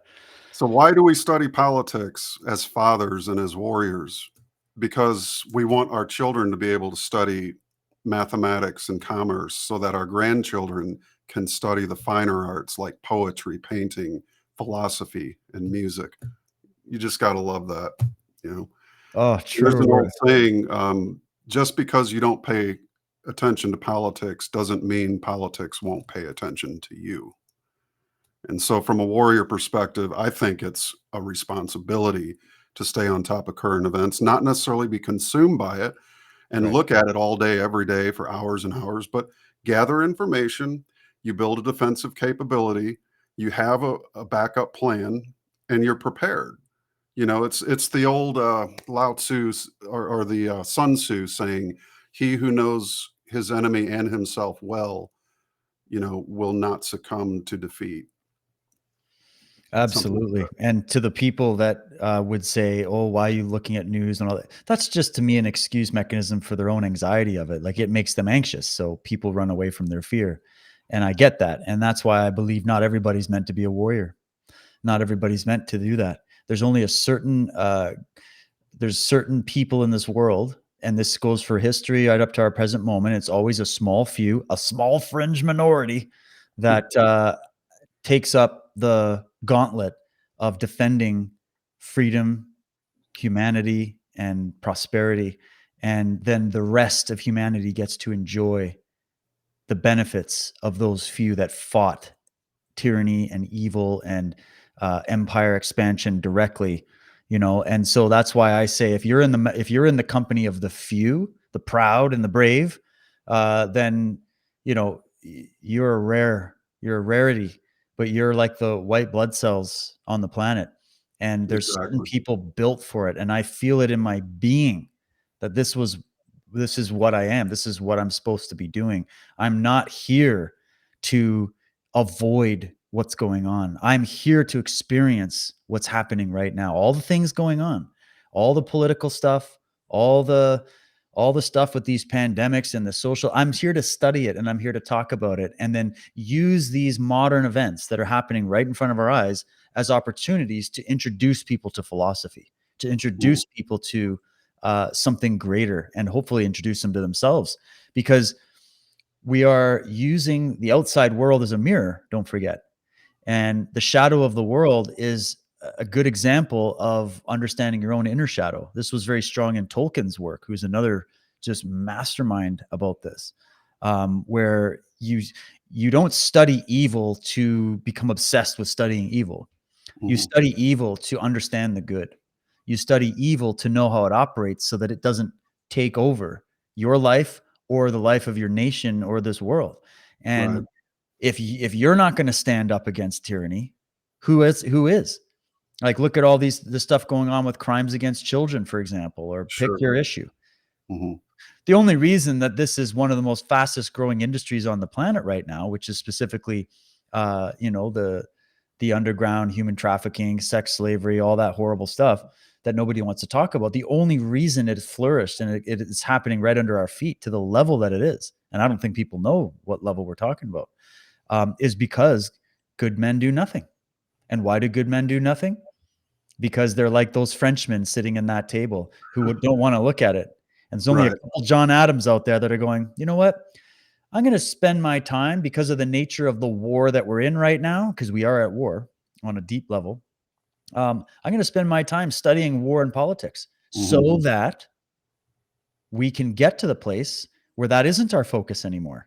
Exactly. Time for it, right? There's a time for the partying and the, hedonism, but it ain't now. We need warriors. Exactly. And notice too that it was just like within a decade's time that France suffered that revolution and all those people were beheaded, most of them that were sitting at that table, in figurative speak, of course. But yeah, it's fascinating. But yeah, there's definitely calling for many of us out there, the white blood cells, if you will. And that brings me to the next quote, which I'm going to throw up here, which is just off of a site that I found, wisdomwarrior.com. Pretty cool. But the Warrior Creed: wherever I go, everyone is a little safer because I am there. Wherever I am, anyone in need has a friend. Whenever I return home, everyone is happy I am there. That's awesome. I love it. So how is it, what do you do on your own? Let's just say, what is your personal creed when it comes to protecting your family? And this could include like what your kids' education is, and just briefly, what are your parenting skills, and how do you provide protection and security for your family? Well, on the practical level, my policy is, if I didn't invite you to my property or to engage with my family or my children, then, this line and no further. And I'm prepared to die in a second to defend that. So I'm not afraid to die. I'm not afraid to go out swinging, and I'm going to unleash hell on anybody that even thinks about it. Okay. So bring it on. House of Flying Daggers. Let's do it. Then it comes to providing and protecting them on a different level. I'm very fortunate to be teamed up with my soulmate, who's my wife, who adds such a balance to my life. And she's just such a great nurturer. She does the majority of the homeschooling with them on that level. And I work with them on other areas as well. And we work as a team to guard their mind from the sickness that's happening right now in our world and in our culture. And that doesn't mean completely straitjacketing them and restricting everything. I'm also not like that. I was heavily restricted from literally everything as a kid because of my parents' beliefs. And I feel like it's like the idea you hold a handful of sand and you squeeze it so tightly, you're going to lose all the grains of that sand. But if you just hold it softly, you'll keep it all in your hand, Sure. And I look at it like that. And so my policy is to just educate them, ask them questions, keep them engaged in thinking for themselves, teach them about danger. I live on an island where we could go out hiking and one misstep could lead you off the edge of a cliff somewhere, or you're getting tracked by some grizzly or whatever, so you got to be aware of the reality that you're in. And I like that because it keeps you grounded in reality. So grounding them in reality, teaching them about nature, and protecting their minds from some of these very pernicious ideas that are drawing young kids away from their true development as a self and as a beautiful human being. And I try to encourage the arts. I try to encourage the sciences. I try to encourage logical thinking, intuitive thinking. I have 2 girls, so it's a little bit different as well. And then providing for my family is my ultimate form of protection that I want to give my kids and my wife and my mother-in-law, who lives with us as well, just the best quality of life possible. Because if we have the best quality of life, we can provide more opportunities for more growth and more creation.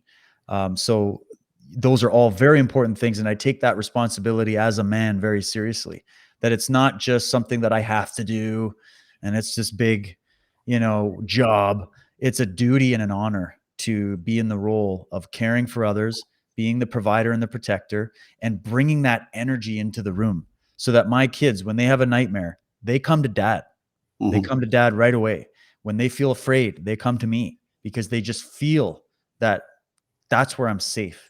And if I can make them feel safe and make them grow up knowing that I'm always going to be a net for them, even if they make mistakes, even if they mess up, even if they disobey these rules that I've given them for their protection, that I'm still on their side. I'm their biggest advocate, and I'm a net for them to get them to fall back on. And I want to take the brunt of that load. I want to take the burden of having to make sure that the bills are paid, there's food on the table, there's gas in the vehicles, all that kind of stuff. Like, that's an honor for me. And so that's the ultimate Sure. way that I believe I can continue to help provide and protect them.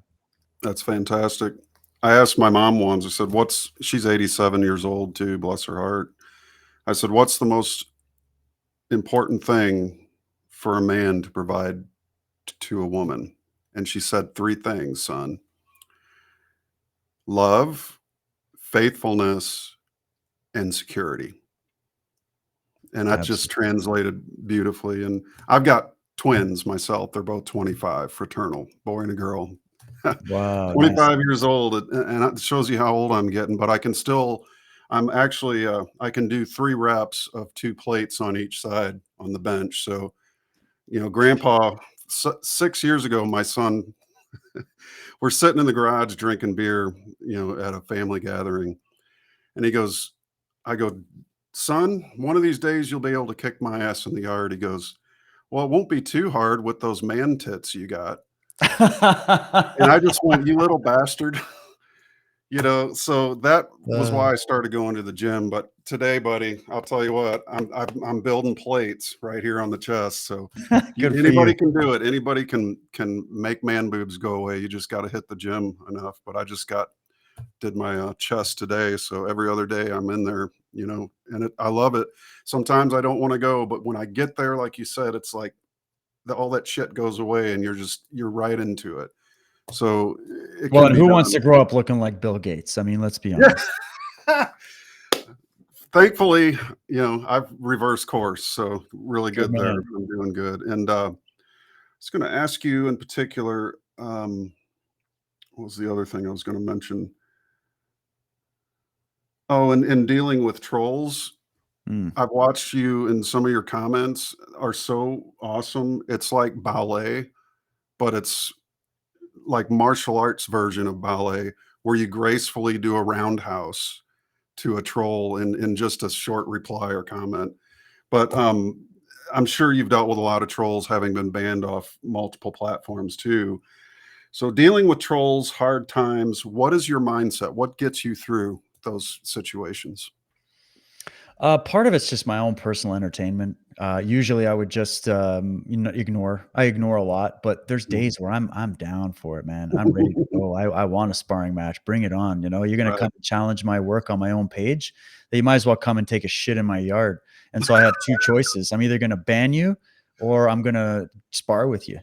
And, I'm just kind of like, it's so funny how people come at you, right? Like, everybody knows on my channels that you can come on and disagree with me. I encourage it. I don't want everybody to think like me. I actually am very protective of my worldview. I've worked my entire life for this very unique worldview that it's unique to anybody else. And I want it to be unique. And there's definitely places that I align with many people, but, I come out and I'm very opinionated and I share it. And I've got my stubborn Dutch side of me, and that's who I am. And you love it, you hate it, I don't care. But if you come in respectfully and disagree, I'm a martial artist, so you can disagree, you can have a different style, a different take. But if you don't have respect and you come in acting like you know it all and I'm wrong, and you just start saying shit like that, or just completely coming out with this false sense of confidence, and really trying to just tear down something that I posted or that I'm doing, you're calling me out. And there's days that I just ignore. And there's days that I'm like, okay, I'm here to be called out. Here's a rebuttal. What's up now? And I don't know. It goes back to just, I don't like being a pushover. I don't like feeling like that. And I'm not afraid of these people. Some days, yeah, they definitely give you a headache. You should see some of the emails I get. It's pretty crazy, actually. I've had death threats. I've had all kinds of stuff. People calling you, you're a CIA agent or you're a shill or you're this or that. And it's like, of course I'm a shill because I disagree with you. I must be working for the Illuminati if I disagree with you, right? Like, it's so funny how you get people there. But then I sit back and I started learning how to laugh about it. And so half the time I do take a bit more of I don't always like to come out full steam, big hook punches, right? I like to just invite them in a bit and get them, a little bit of a soft touch in the beginning. And then, I take them out down the line, and then that's it. And then in the end, everybody sits back and they make up their own mind about whatever we're arguing about. And, I sit back and, I take it all in. And I also, sometimes sparring helps you learn about things. Like sometimes you can't just learn when everybody's so happy dory all the time. I almost need to be like, okay, show me what you're talking about. Like, let's go. I need to see the conflict helps me. It also helps me see if my arguments are sound. So if I'm really spending a lot of time with someone in the chat, it's because I'm trying to hone my ability to argue for a certain point, and they're just practice. So all the trolls out there, keep bringing it. And if you ever draw my attention, just know you're my favorite punching bag of the week. And this is going to help make me better. So I appreciate it. And I love them all. Awesome. Awesome. All right. Another quote. Here we go. Let's see. This is another good one. I choose to live by choice, not by chance, to be motivated, not manipulated, to be useful, not used, to make changes, not excuses, to excel, not compete. I choose self-esteem, not self-pity. I choose to listen to my inner voice, not to the random opinions of others.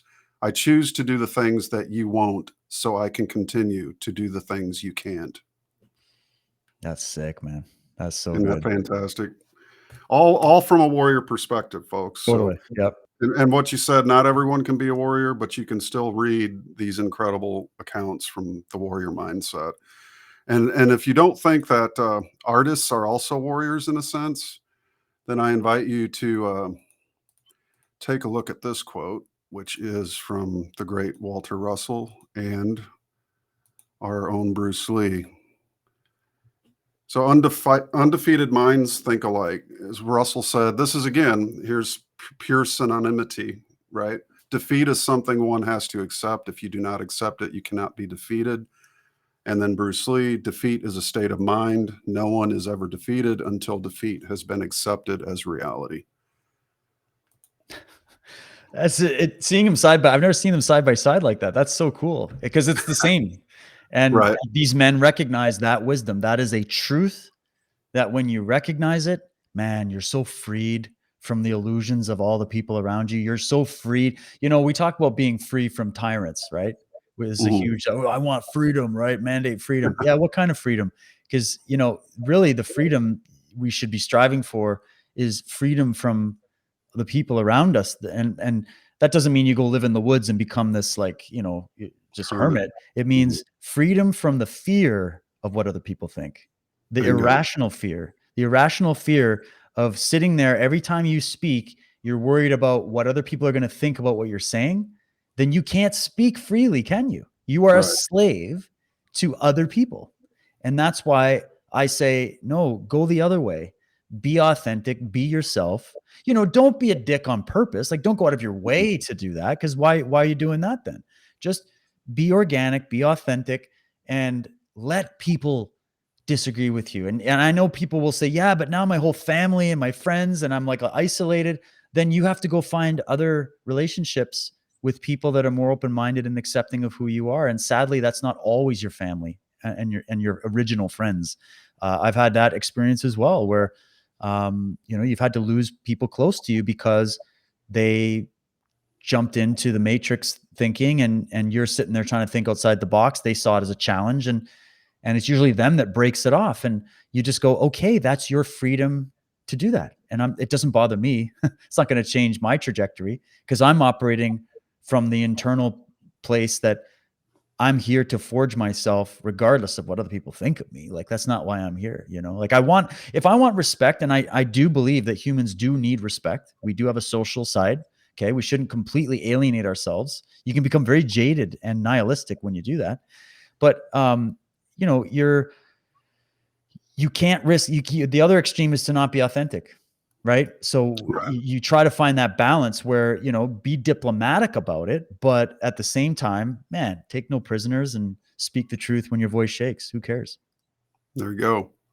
And so important what you're saying. I mean, it's all part of this, the warrior mentality is you're going to face whatever comes to your door, whatever nature brings, bring it on.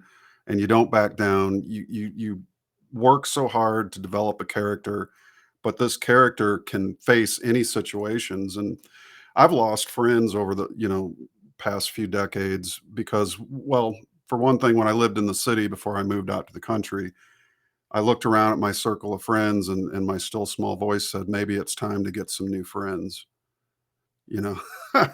but you sort of are the company you keep. But if people, you can't be afraid to say, even though these people don't say anything about you and you can do what you want in front of them and they don't judge you and you're not afraid to speak, you might still be limited by the capacity that they don't have, which you're ready to go on to the next level, so to speak. So don't hinder yourself by thinking this is the only set of friends I can have.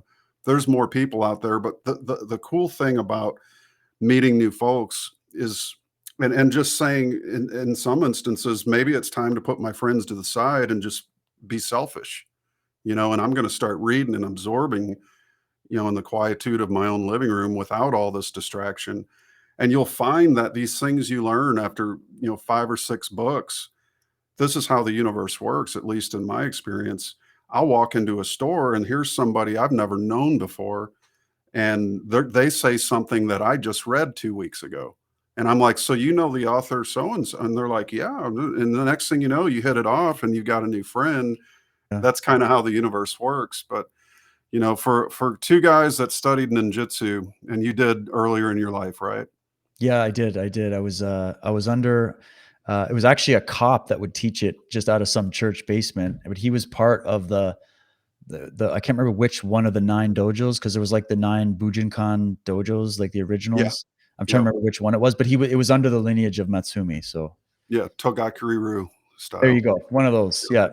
And it's the slogan, the Ninpo Ikon, which meant, even though you hold your sword menacingly above my heart, I shall endure and eventually prevail. I love And it. just to share from 2 cool ninjas here, no matter how much you accomplish in life, you will never be as awesome as me and Dave. No, just kidding. As those 2 ninjas. Right. But so yeah, it's there's so many good things that come from the warrior tradition. I just watched and rewatched actually Reclaiming the Blade this morning. Jonathan Davies, Gimli from Lord of the Rings, narrated, and they had it's on my Telegram page if you want to check it out. It's free view on Pluto TV for anyone that's interested, and it talks about the Western martial arts tradition, which is the sword, and how the movies, and Viggo Mortensen's in it talking about Lord of the Rings, and how he had to learn from one of the best sword masters who taught the guys on Princess Bride, and then Johnny Depp and the pirate movie, whatever that was. But all these different katas and just the sword, and as an extension of the body, which we were taught when I studied ninjutsu for the 9 years that I did, all weapons are extensions of the body. Yeah. But for the artist, the same thing applies. The paintbrush is an extension of the body, which is the soul's using the body or the mind thinks through the body, not with the brain, but through it, and then uses these tools to create. And that's just an incredible thing that I think both the tradition of art, which is why martial arts is an art, right? I would even say it should be added to the 5 fine arts and be, they've actually added 2 more. They added theater, and then they added video editing as a fine art. Well, it is. I mean, that's cool. But yeah, I think the martial Yeah. arts, for sure. I mean, it is an art, and anything that is an extension of the body and the mind that you're expressing through, absolutely can be an art. But it was I think it was either Morihei Ueshiba, or it was, I'm trying to remember who it was, but they were talking about how the martial arts is the artless art. And you go, that's interesting. But this is that sort of Zen koan tradition where they're talking about the dualistic principle within the word, right? Like that it's yin and yang. So there's you're looking at it from a much bigger perspective than just, oh, I'm learning how to play the guitar so that I can impress a bunch of people and get chicks and maybe get a career. Like, you're playing the guitar because an extension of your soul. You're learning the sword you're learning it as an extension of you. And also the word sword, if you think in the Western tradition, there's no coincidence that it's also the word. The sword is the word. That your tongue is the sword. Your voice is the sword. Your words are swords, and your mind is a sword. It's a double-edged sword. You have the left and right hemisphere of the brain, and so use your mind and use your words as a sword. And then the sword practice isn't just about learning how to slice someone up. It's your extension of understanding the deeper principle of what a sword really is and what it's used for. And just as you would use a sword to defend your body and your property or your country, you're using your word and your mind to defend your mind against the attacks from within and the attacks from others from without. It's very well said. I'm going to roll one more video clip here. This is another Bruce Lee clip from, I think, one of the movies they made about him that was a Hollywood production, but it's the finger pointing at the moon scene. So be right back.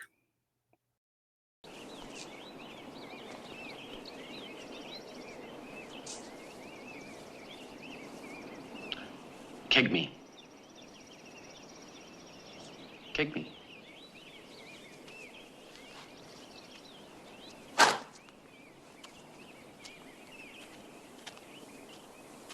What was that? An exhibition? We need emotional content. Try again.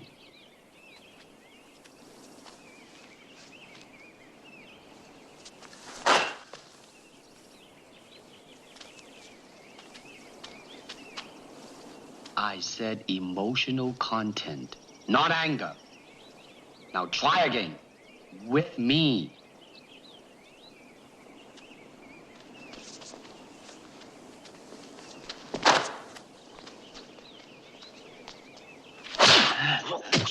That's it. How did it feel to you?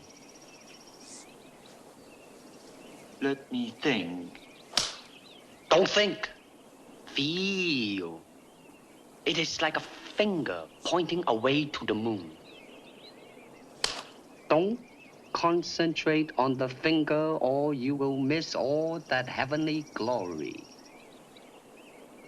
Do you understand?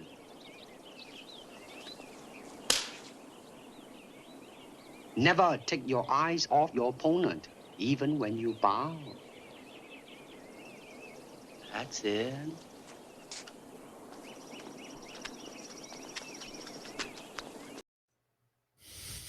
Classic. Gotta love it. Yep. I'm just going to throw up one more slide here too, since we're on the Bruce. If you spend too much time thinking about a thing, you'll never get it done. Make at least one definite move daily towards your goal. Again, the incredible wisdom that can come from the study of martial arts, even just if you're not even able, if you're in a wheelchair, you can't do physical things, the philosophy of the arts, of the martial arts, are some of the most incredible writings there are. There's poetry, there's all kinds of things, from Japanese tradition to Western, again, Reclaiming the Blade, folks, check that out. That's a great film. And it's really the lost art. And one of the quotes that came from the Reclaiming the Blade was, "The ceremony for giving freedom to a slave required that the former slave be presented with the armament of a free man." In other words, a sword. So what used to be, now it can be done with guns, very impersonal, the way guns have replaced the fighting styles of the sword. But so much can be gleaned from that. And as far as for us, as we're rounding down this interview, we're coming close to the 2-hour mark. So how do we go about preparing, surviving what's coming? Whether anybody wants to make predictions or not, I'm not in the business of prophesizing anything, but I do know that things are getting more expensive, that political systems seem more unstable. Even the electric grid is suffering attacks, at least here in the States. What are some of the things you're doing to mentally, physically spiritually and emotionally prepare, and how do you keep yourself going, keep your spirits up for the listeners? What kind of advice can you give them on that? Yeah, it's a good one. I mean, I think it goes back to what we were talking about with courage, where when you've done the groundwork to practice courage and install it in yourself, then you already know how deadly it can be to live in fear of what's going to come in the future, right? Fear is always about the future, but yet we live in the present. Well, many people live in the past, but you have to live in the present moment and not just focus on all the bad things that are happening, because there are many good things happening too on all those fronts. There are just as many of those crises that we see rising up. Don't forget, many of them are manufactured. Many of them are just, a product of the time and whatever. But there's also many people trying to bring about solutions in light of that, right? So every problem that we see, because of the nature of the human mind, there are human minds out there trying to figure out solutions for those problems. And they might not all be perfect, but we're oriented towards it. And so keep a solution-oriented mindset. You got to do the preparatives, obviously. You got to prepare for, power grid goes down, or, who knows, what government goes to the next stage of tyranny or whatever, preparing in that sense. Learning how to, but like, honestly, there's something that I do is I get up every day with gratitude for what I already have. Mhm. And I try to think, whenever I get into a dark place, whenever I get into a mood where I'm starting to feel a bit hopeless about things, right? Because it's pretty easy to go there. I try to just immediately think, well, wait a minute. Before I give up, before I think we're all doomed and get all black pilled about it, what do I have right now? What have I been given?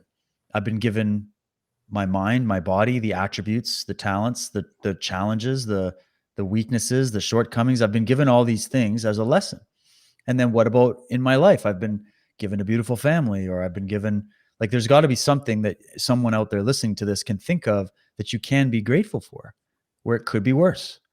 And don't forget, go back in history and find me a time when everything was just perfect. It never is. Every age has had to deal with their challenges. If you're in the medieval period, as romanticized as it's been, it's before electricity, and you were ruled by feudalist lords, and it was a totally different time where you were regularly having to defend your land and your life, and death was all around you in the form of disease and poverty and war and all this stuff. So, people often try to escape the moment thinking this moment is really, it's really horrible. It's frightful. It's, there's a lot of evil going on. Right. But that doesn't mean there isn't also good. It just depends on what you choose to mind to focus on. So think of it as whatever challenge is going to come your way, you got to do activities where you can prove to yourself that you can get through it, right? That you're not going to succumb to that fear that you have, that you don't have enough, and that you're not going to know what to do, and that it's all just going to overwhelm you and you're going to be helpless. Like that's the voice of fear in your head. And it's a lie, right? But it's also an informant. You can use it to inform you and go, okay, that voice of fear that's nagging me, even if it's justified, that's something that I need to converse with, understand, and put in its place, and replace it with the voice of courage, with the still small voice, the voice of your conscience, the voice of God, or whatever you want to name it. Doesn't matter how you dress it up. And trust in that. And then seek other like-minded people that you can rely upon and that you can trust. And I know that's difficult, but we all have to do it. And then take steps every day to just keep fortifying your mind with the great thinkers and the great art and the great, like, find those positive things that truly inspire you. Connecting to your inspiration is basically you sending a text message out to the universe and saying, I want to be used as an instrument to create something beautiful and to create something that will take away fear and that will build something beautiful. I want to be an instrument to create beauty and truth and goodness and enlightenment in the world. And if you put that out every single day, it's going to answer you. This is what's happened to me. And it's answered me to a point where even though I look at situations politically or socially and I go, oh man, it seems pretty dire, I don't have to worry about that anymore because I know I have something even bigger to fall back on that is already inside me. Right. And when you have that as your backbone, yep, things might happen. We might get hit with a solar flare. They might start World War III. The economy might melt down and all the food supplies might get cut short, or, China might invade the West and, all the things that everybody imagines, right? Sure. That Yeah. haven't happened, even though there's been a gazillion predictions that never came true, oddly enough. And so Right. what it tells me is that the more of people that resonate from that place of being solution oriented, of working from within rather than just from without all the time and reacting to things, those that are proactive, like what you've been doing, Matt, with your work, with your music, with your show, and taking this on, and like you're being proactive in the face of it. Even though, yeah, I'm sure we could sit here and talk about all the possibilities of horrible things that could come our way. What are we talking about today? We didn't talk about much of that stuff, did we? We talked about Right. the way of the warrior. We talked about one of the solutions. And I think that's really important is as don't go into battle unprepared. So, and this is preparation. This is the kind of content people need to hear. How to develop courage and fortitude and strength and positive thinking in a good way, not irrational positive thinking, but like true positive thinking. And then how to find those. We brought all the quotes you brought up from people who've lived before in their time of challenge, who in that time of challenge and struggle, what did they do? They birthed ideas and made statements and made art and beauty in a way that is still inspiring us, even though they've gone. So I'm looking at it like, look, if they release some plague and wipe out 90% of humanity or whatever's going to happen, I got my mark in before that happened. I did my work before that happened. I was proactive during that time. I was trying to create a frequency of information that would help inspire, so that if I get taken out of this reality, I came here to do my work. I did my work and I'm at peace with that. Right. I don't have any regrets because I was sitting on my hands or biting my nails, sitting in fear of what might happen. I decided be proactive in the face of it. And that's all anyone can do. It's like Gladiator. And he's like, death smiles upon us all. All a man can do is smile back. And There you go. that's the way of the warrior for me. And if they launch all their arrows and it blocks out the sun, we shall have to fight in the shade. And there I've it is, become pretty folks. good at fighting in the shade. Right. And that's just it too. I mean, you got to answer, folks, if your mind's going to that point, part of the training of if I took out my 9 years of ninjutsu training, which was self-taught training, my friend went to a couple conferences. I didn't have the money to go. So I had to read the books and study the books and learn what he brought back from, the conferences with Stephen K. Hayes in Ohio at the dojo. And I learned immensely, a lot of great things. But if I took that period of life and removed martial arts from my life, I would not be here right now. I'd probably be on a different path somewhere going, oh my God, the world might end tomorrow. There might be a nuclear war. There might be this. But the ability of balancing all equations, and especially with thoughts, the world might end tomorrow, but it might not. There might be a war tomorrow, but there might not. So you can answer every might with a might not. And then you're canceling the thought and not giving energy to it in the form of fear or otherwise. Even hopeful ends. When you learn to rely on yourself through training, through discipline, which is what martial arts gives you, and folks, get your kids into a martial arts program or gymnastics, something that gives them that somatic intelligence, the awareness of the body and working with the body, even in art, the beauty of art.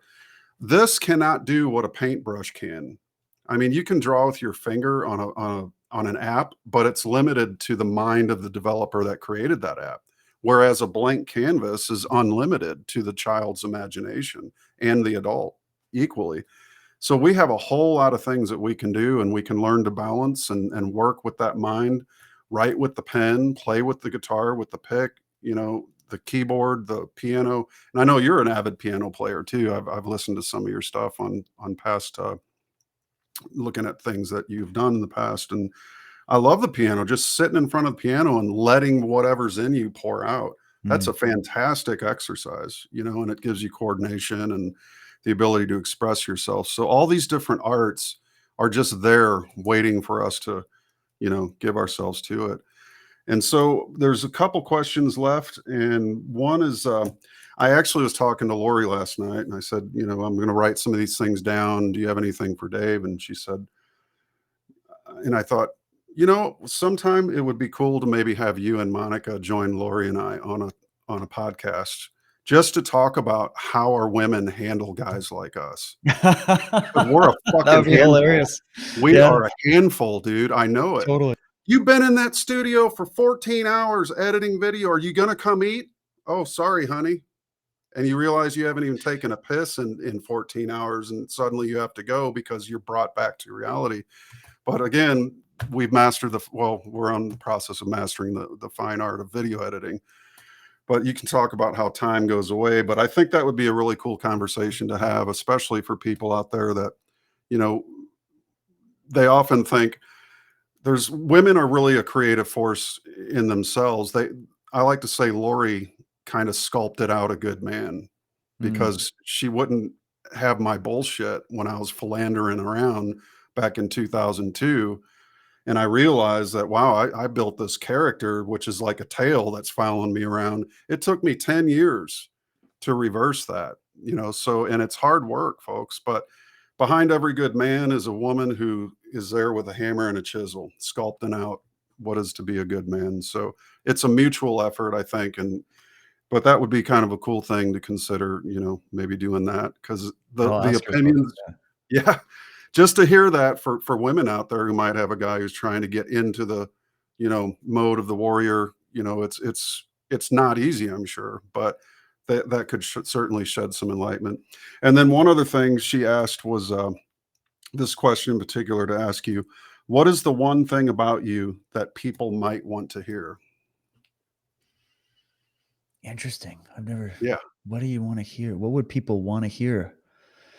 What is the one that thing one about might be a good one for my wife, actually. That would be a good one for her to answer because she's got the objectivity. Like I'm sitting, I don't know. I'm not, otherwise I'm not really that interesting. I guess, yeah, I honestly wouldn't know how to answer it. I think I would need, we'll have to do that show and we'll ask my wife. She'd have a better answer than me. I really wouldn't know what to bring up. I mean, I've kind of told you my whole life story. That's it.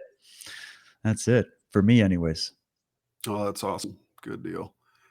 All right, buddy. Well, final thoughts and we can start wrapping. I really appreciate you. Again, I've watched your work closely over the years. When I did my Death at Freedom's Door series, you sent me a message and I'll never forget it. It said, what was it? 10,000 thoughts in my head and now I forgot it. It was, you said this was an excellent production, something along those lines. And then, dude, you just went full tilt into Call to the Medics, which again, folks, visit calltothemedics.com. It's an absolutely fantastic, very incredible display of talent. Oh, and dude, how'd you go from zero to master video editor? I started with chapter 1 and made tons of mistakes and then worked on it, you know, and I've always loved video editing. Actually, I just didn't really have the right tools. I didn't have the money to invest in it. And so hopefully people see that as the chapters of that series, my goal is to make it 12 chapters. I'm at 9 and I'm slowly working through 10. 10 is very challenging, but it's a good one. Awesome. I learned a lot. I've gained a lot. And the people that have donated to the project have really helped me be able to afford some of the masterful editing tools that are just brilliant. And now we're in an age where those type of tools are becoming more accessible to the average person. They're not as expensive as they were when I started the series. Right. And so you can add more effects and it gives you more creative paintbrush to work with. And so, yeah, that's me sitting in the darkroom, practicing over and over, making mistakes, sitting there rendering stuff forever. And, you know, having things blow up on you. And, it does take a lot of fortitude to sit through. Like each chapter takes me hundreds of hours to do. To get the timing because you got to remember you write a narrative or you have a clip and then you're trying to find a way to bring it to life on a screen. It's not just like a podcast. Like if you and I went back and took the first 20 minutes of this podcast and tried to overlay it with imagery and music and make it watchable, like it would take months to do that just for 20 minutes of this chat. Because how do you bring images to concepts, right, that you're trying to talk about? And that's the challenge. As I sit there sometimes twiddling my thumbs going, how do I show people what this message is and what's being said? How do I get a visual, especially when we're dealing with like ancient history, secret societies, like some of the stuff that I'm getting into, you don't have footage of this stuff. You don't have it, you know, it's from, so you got to be creative. You got to be creative, but that's the challenge. And so I think, the editing skills have improved, but I think also it's about a skill of organizing. There's some times where I go, I don't think I linked those thoughts very well together. Maybe people missed what I was trying to do. So the next one, I'm going to try to make that a little more easy to understand where I was going with it, kind of a thing. Right. And I think that's the part of every creator. And I kind of love the process, and I'm hoping to refine it even more, you know? Oh, you're doing masterful work, brother. And it's definitely helpful. You've got some projects coming up. You want to talk about the occult video? Oh yeah. I'm working on a big one. So I have Truth Warrior Premium. It's $6 a month. Or you can get it on Rokfin if you sign up to Rokfin, and it's just another way to pay the bills. But also, I kind of use this like my top shelf stuff. Like I pull a lot of books off the shelf and remix them. I kind of look at myself as like an information DJ, where we're remixing ideas and thinkers together that you normally wouldn't. And I learned this art from working with Michael, who's just a genius at doing that. Where he'll mix people together that nobody would ever think you could mix those two thinkers together, but he finds a way to do it, and it's amazing. And so I took inspiration from that, and I've got my wife put together this beautiful library for me of all my books, because I love used books and old books, and I try to find rare books, and I've got all these collections sitting there, and I'm like, well, a lot of them are just reference material, old dictionaries and things. So I'm like, what if I just like did presentations on subjects I'm interested in and put it together in a way that would help actually educate people about these subjects and show them different perspectives. So that's what I'm doing there. And I've done a whole series on the Bible, the esoteric rendering of the Bible. It's called Children of Light. I've done stuff on the extraterrestrial question, another big subject I've been into since I was young. And it's a unique slant on that. I've done other stuff. I'm going to do more on the warrior and self-esteem and personal development down the road, but I'm working really hard on something called the occult conspiracy. And it's a really deep dive, and it's very complementary to Cult of the Medics, because it's a combination of work that is I don't think a lot of people know exists when it comes to studying the history of secret societies, the world of the occult. What does that even mean? Is it all evil the way sort of the religious mind looks at it? So it's going to be a little bit more nuanced, where I'm looking at some of these secret societies and Freemasonry and some of the stuff with this history in a way that isn't just casting it all as evil or all as good. It's looking at it from an objective standpoint, where people can watch the presentation and make up their own mind, rather than trying to pigeonhole them into one way of seeing it. And then also try to add context to where we are geopolitically and what the real agenda is, where it was born, getting into the occult history of America a little bit, the occult history of much of what we're seeing now, and where the origins of that come from. And so it's a really deep analysis. I've been working hard on it. It's going to be probably one of my longer ones. I'll probably have to break it up in a few parts. But yeah, you can look forward to that coming soon on Truth Warrior Premium, and I'm pretty excited about it. Well, that's awesome, man. Just for the audience, we will put all Dave's links below, so check it out. I've got you copied from your contact form. It's got a plethora of different ways you can get in touch with him and view his work. David, thanks again, man, for coming on. I really appreciate it.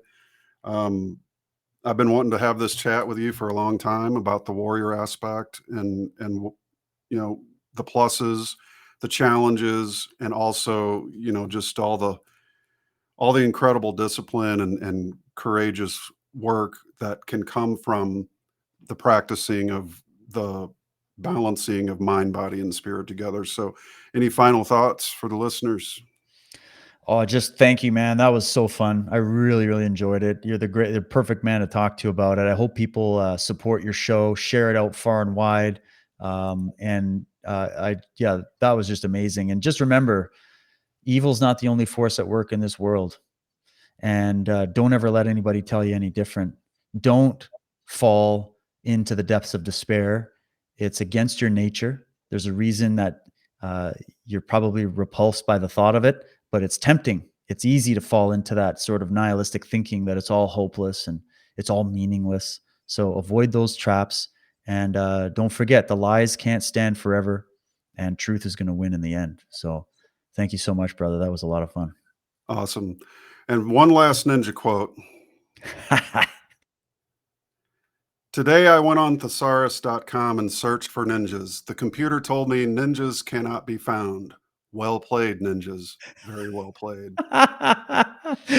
Oh, that's amazing. Oh, So speaking of that, find real me quick. and Dave, you know, a few days from now, you'll know because you're on the wrong fucking website. All right.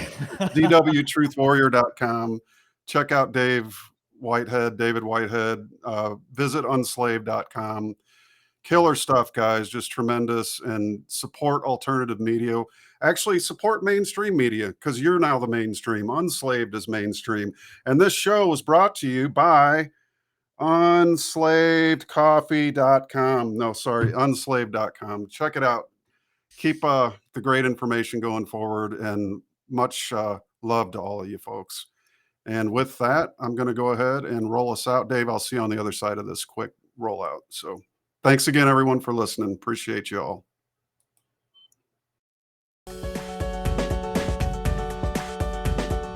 Ladies and gentlemen, thank you very much for viewing and for sharing the link to this tech podcast.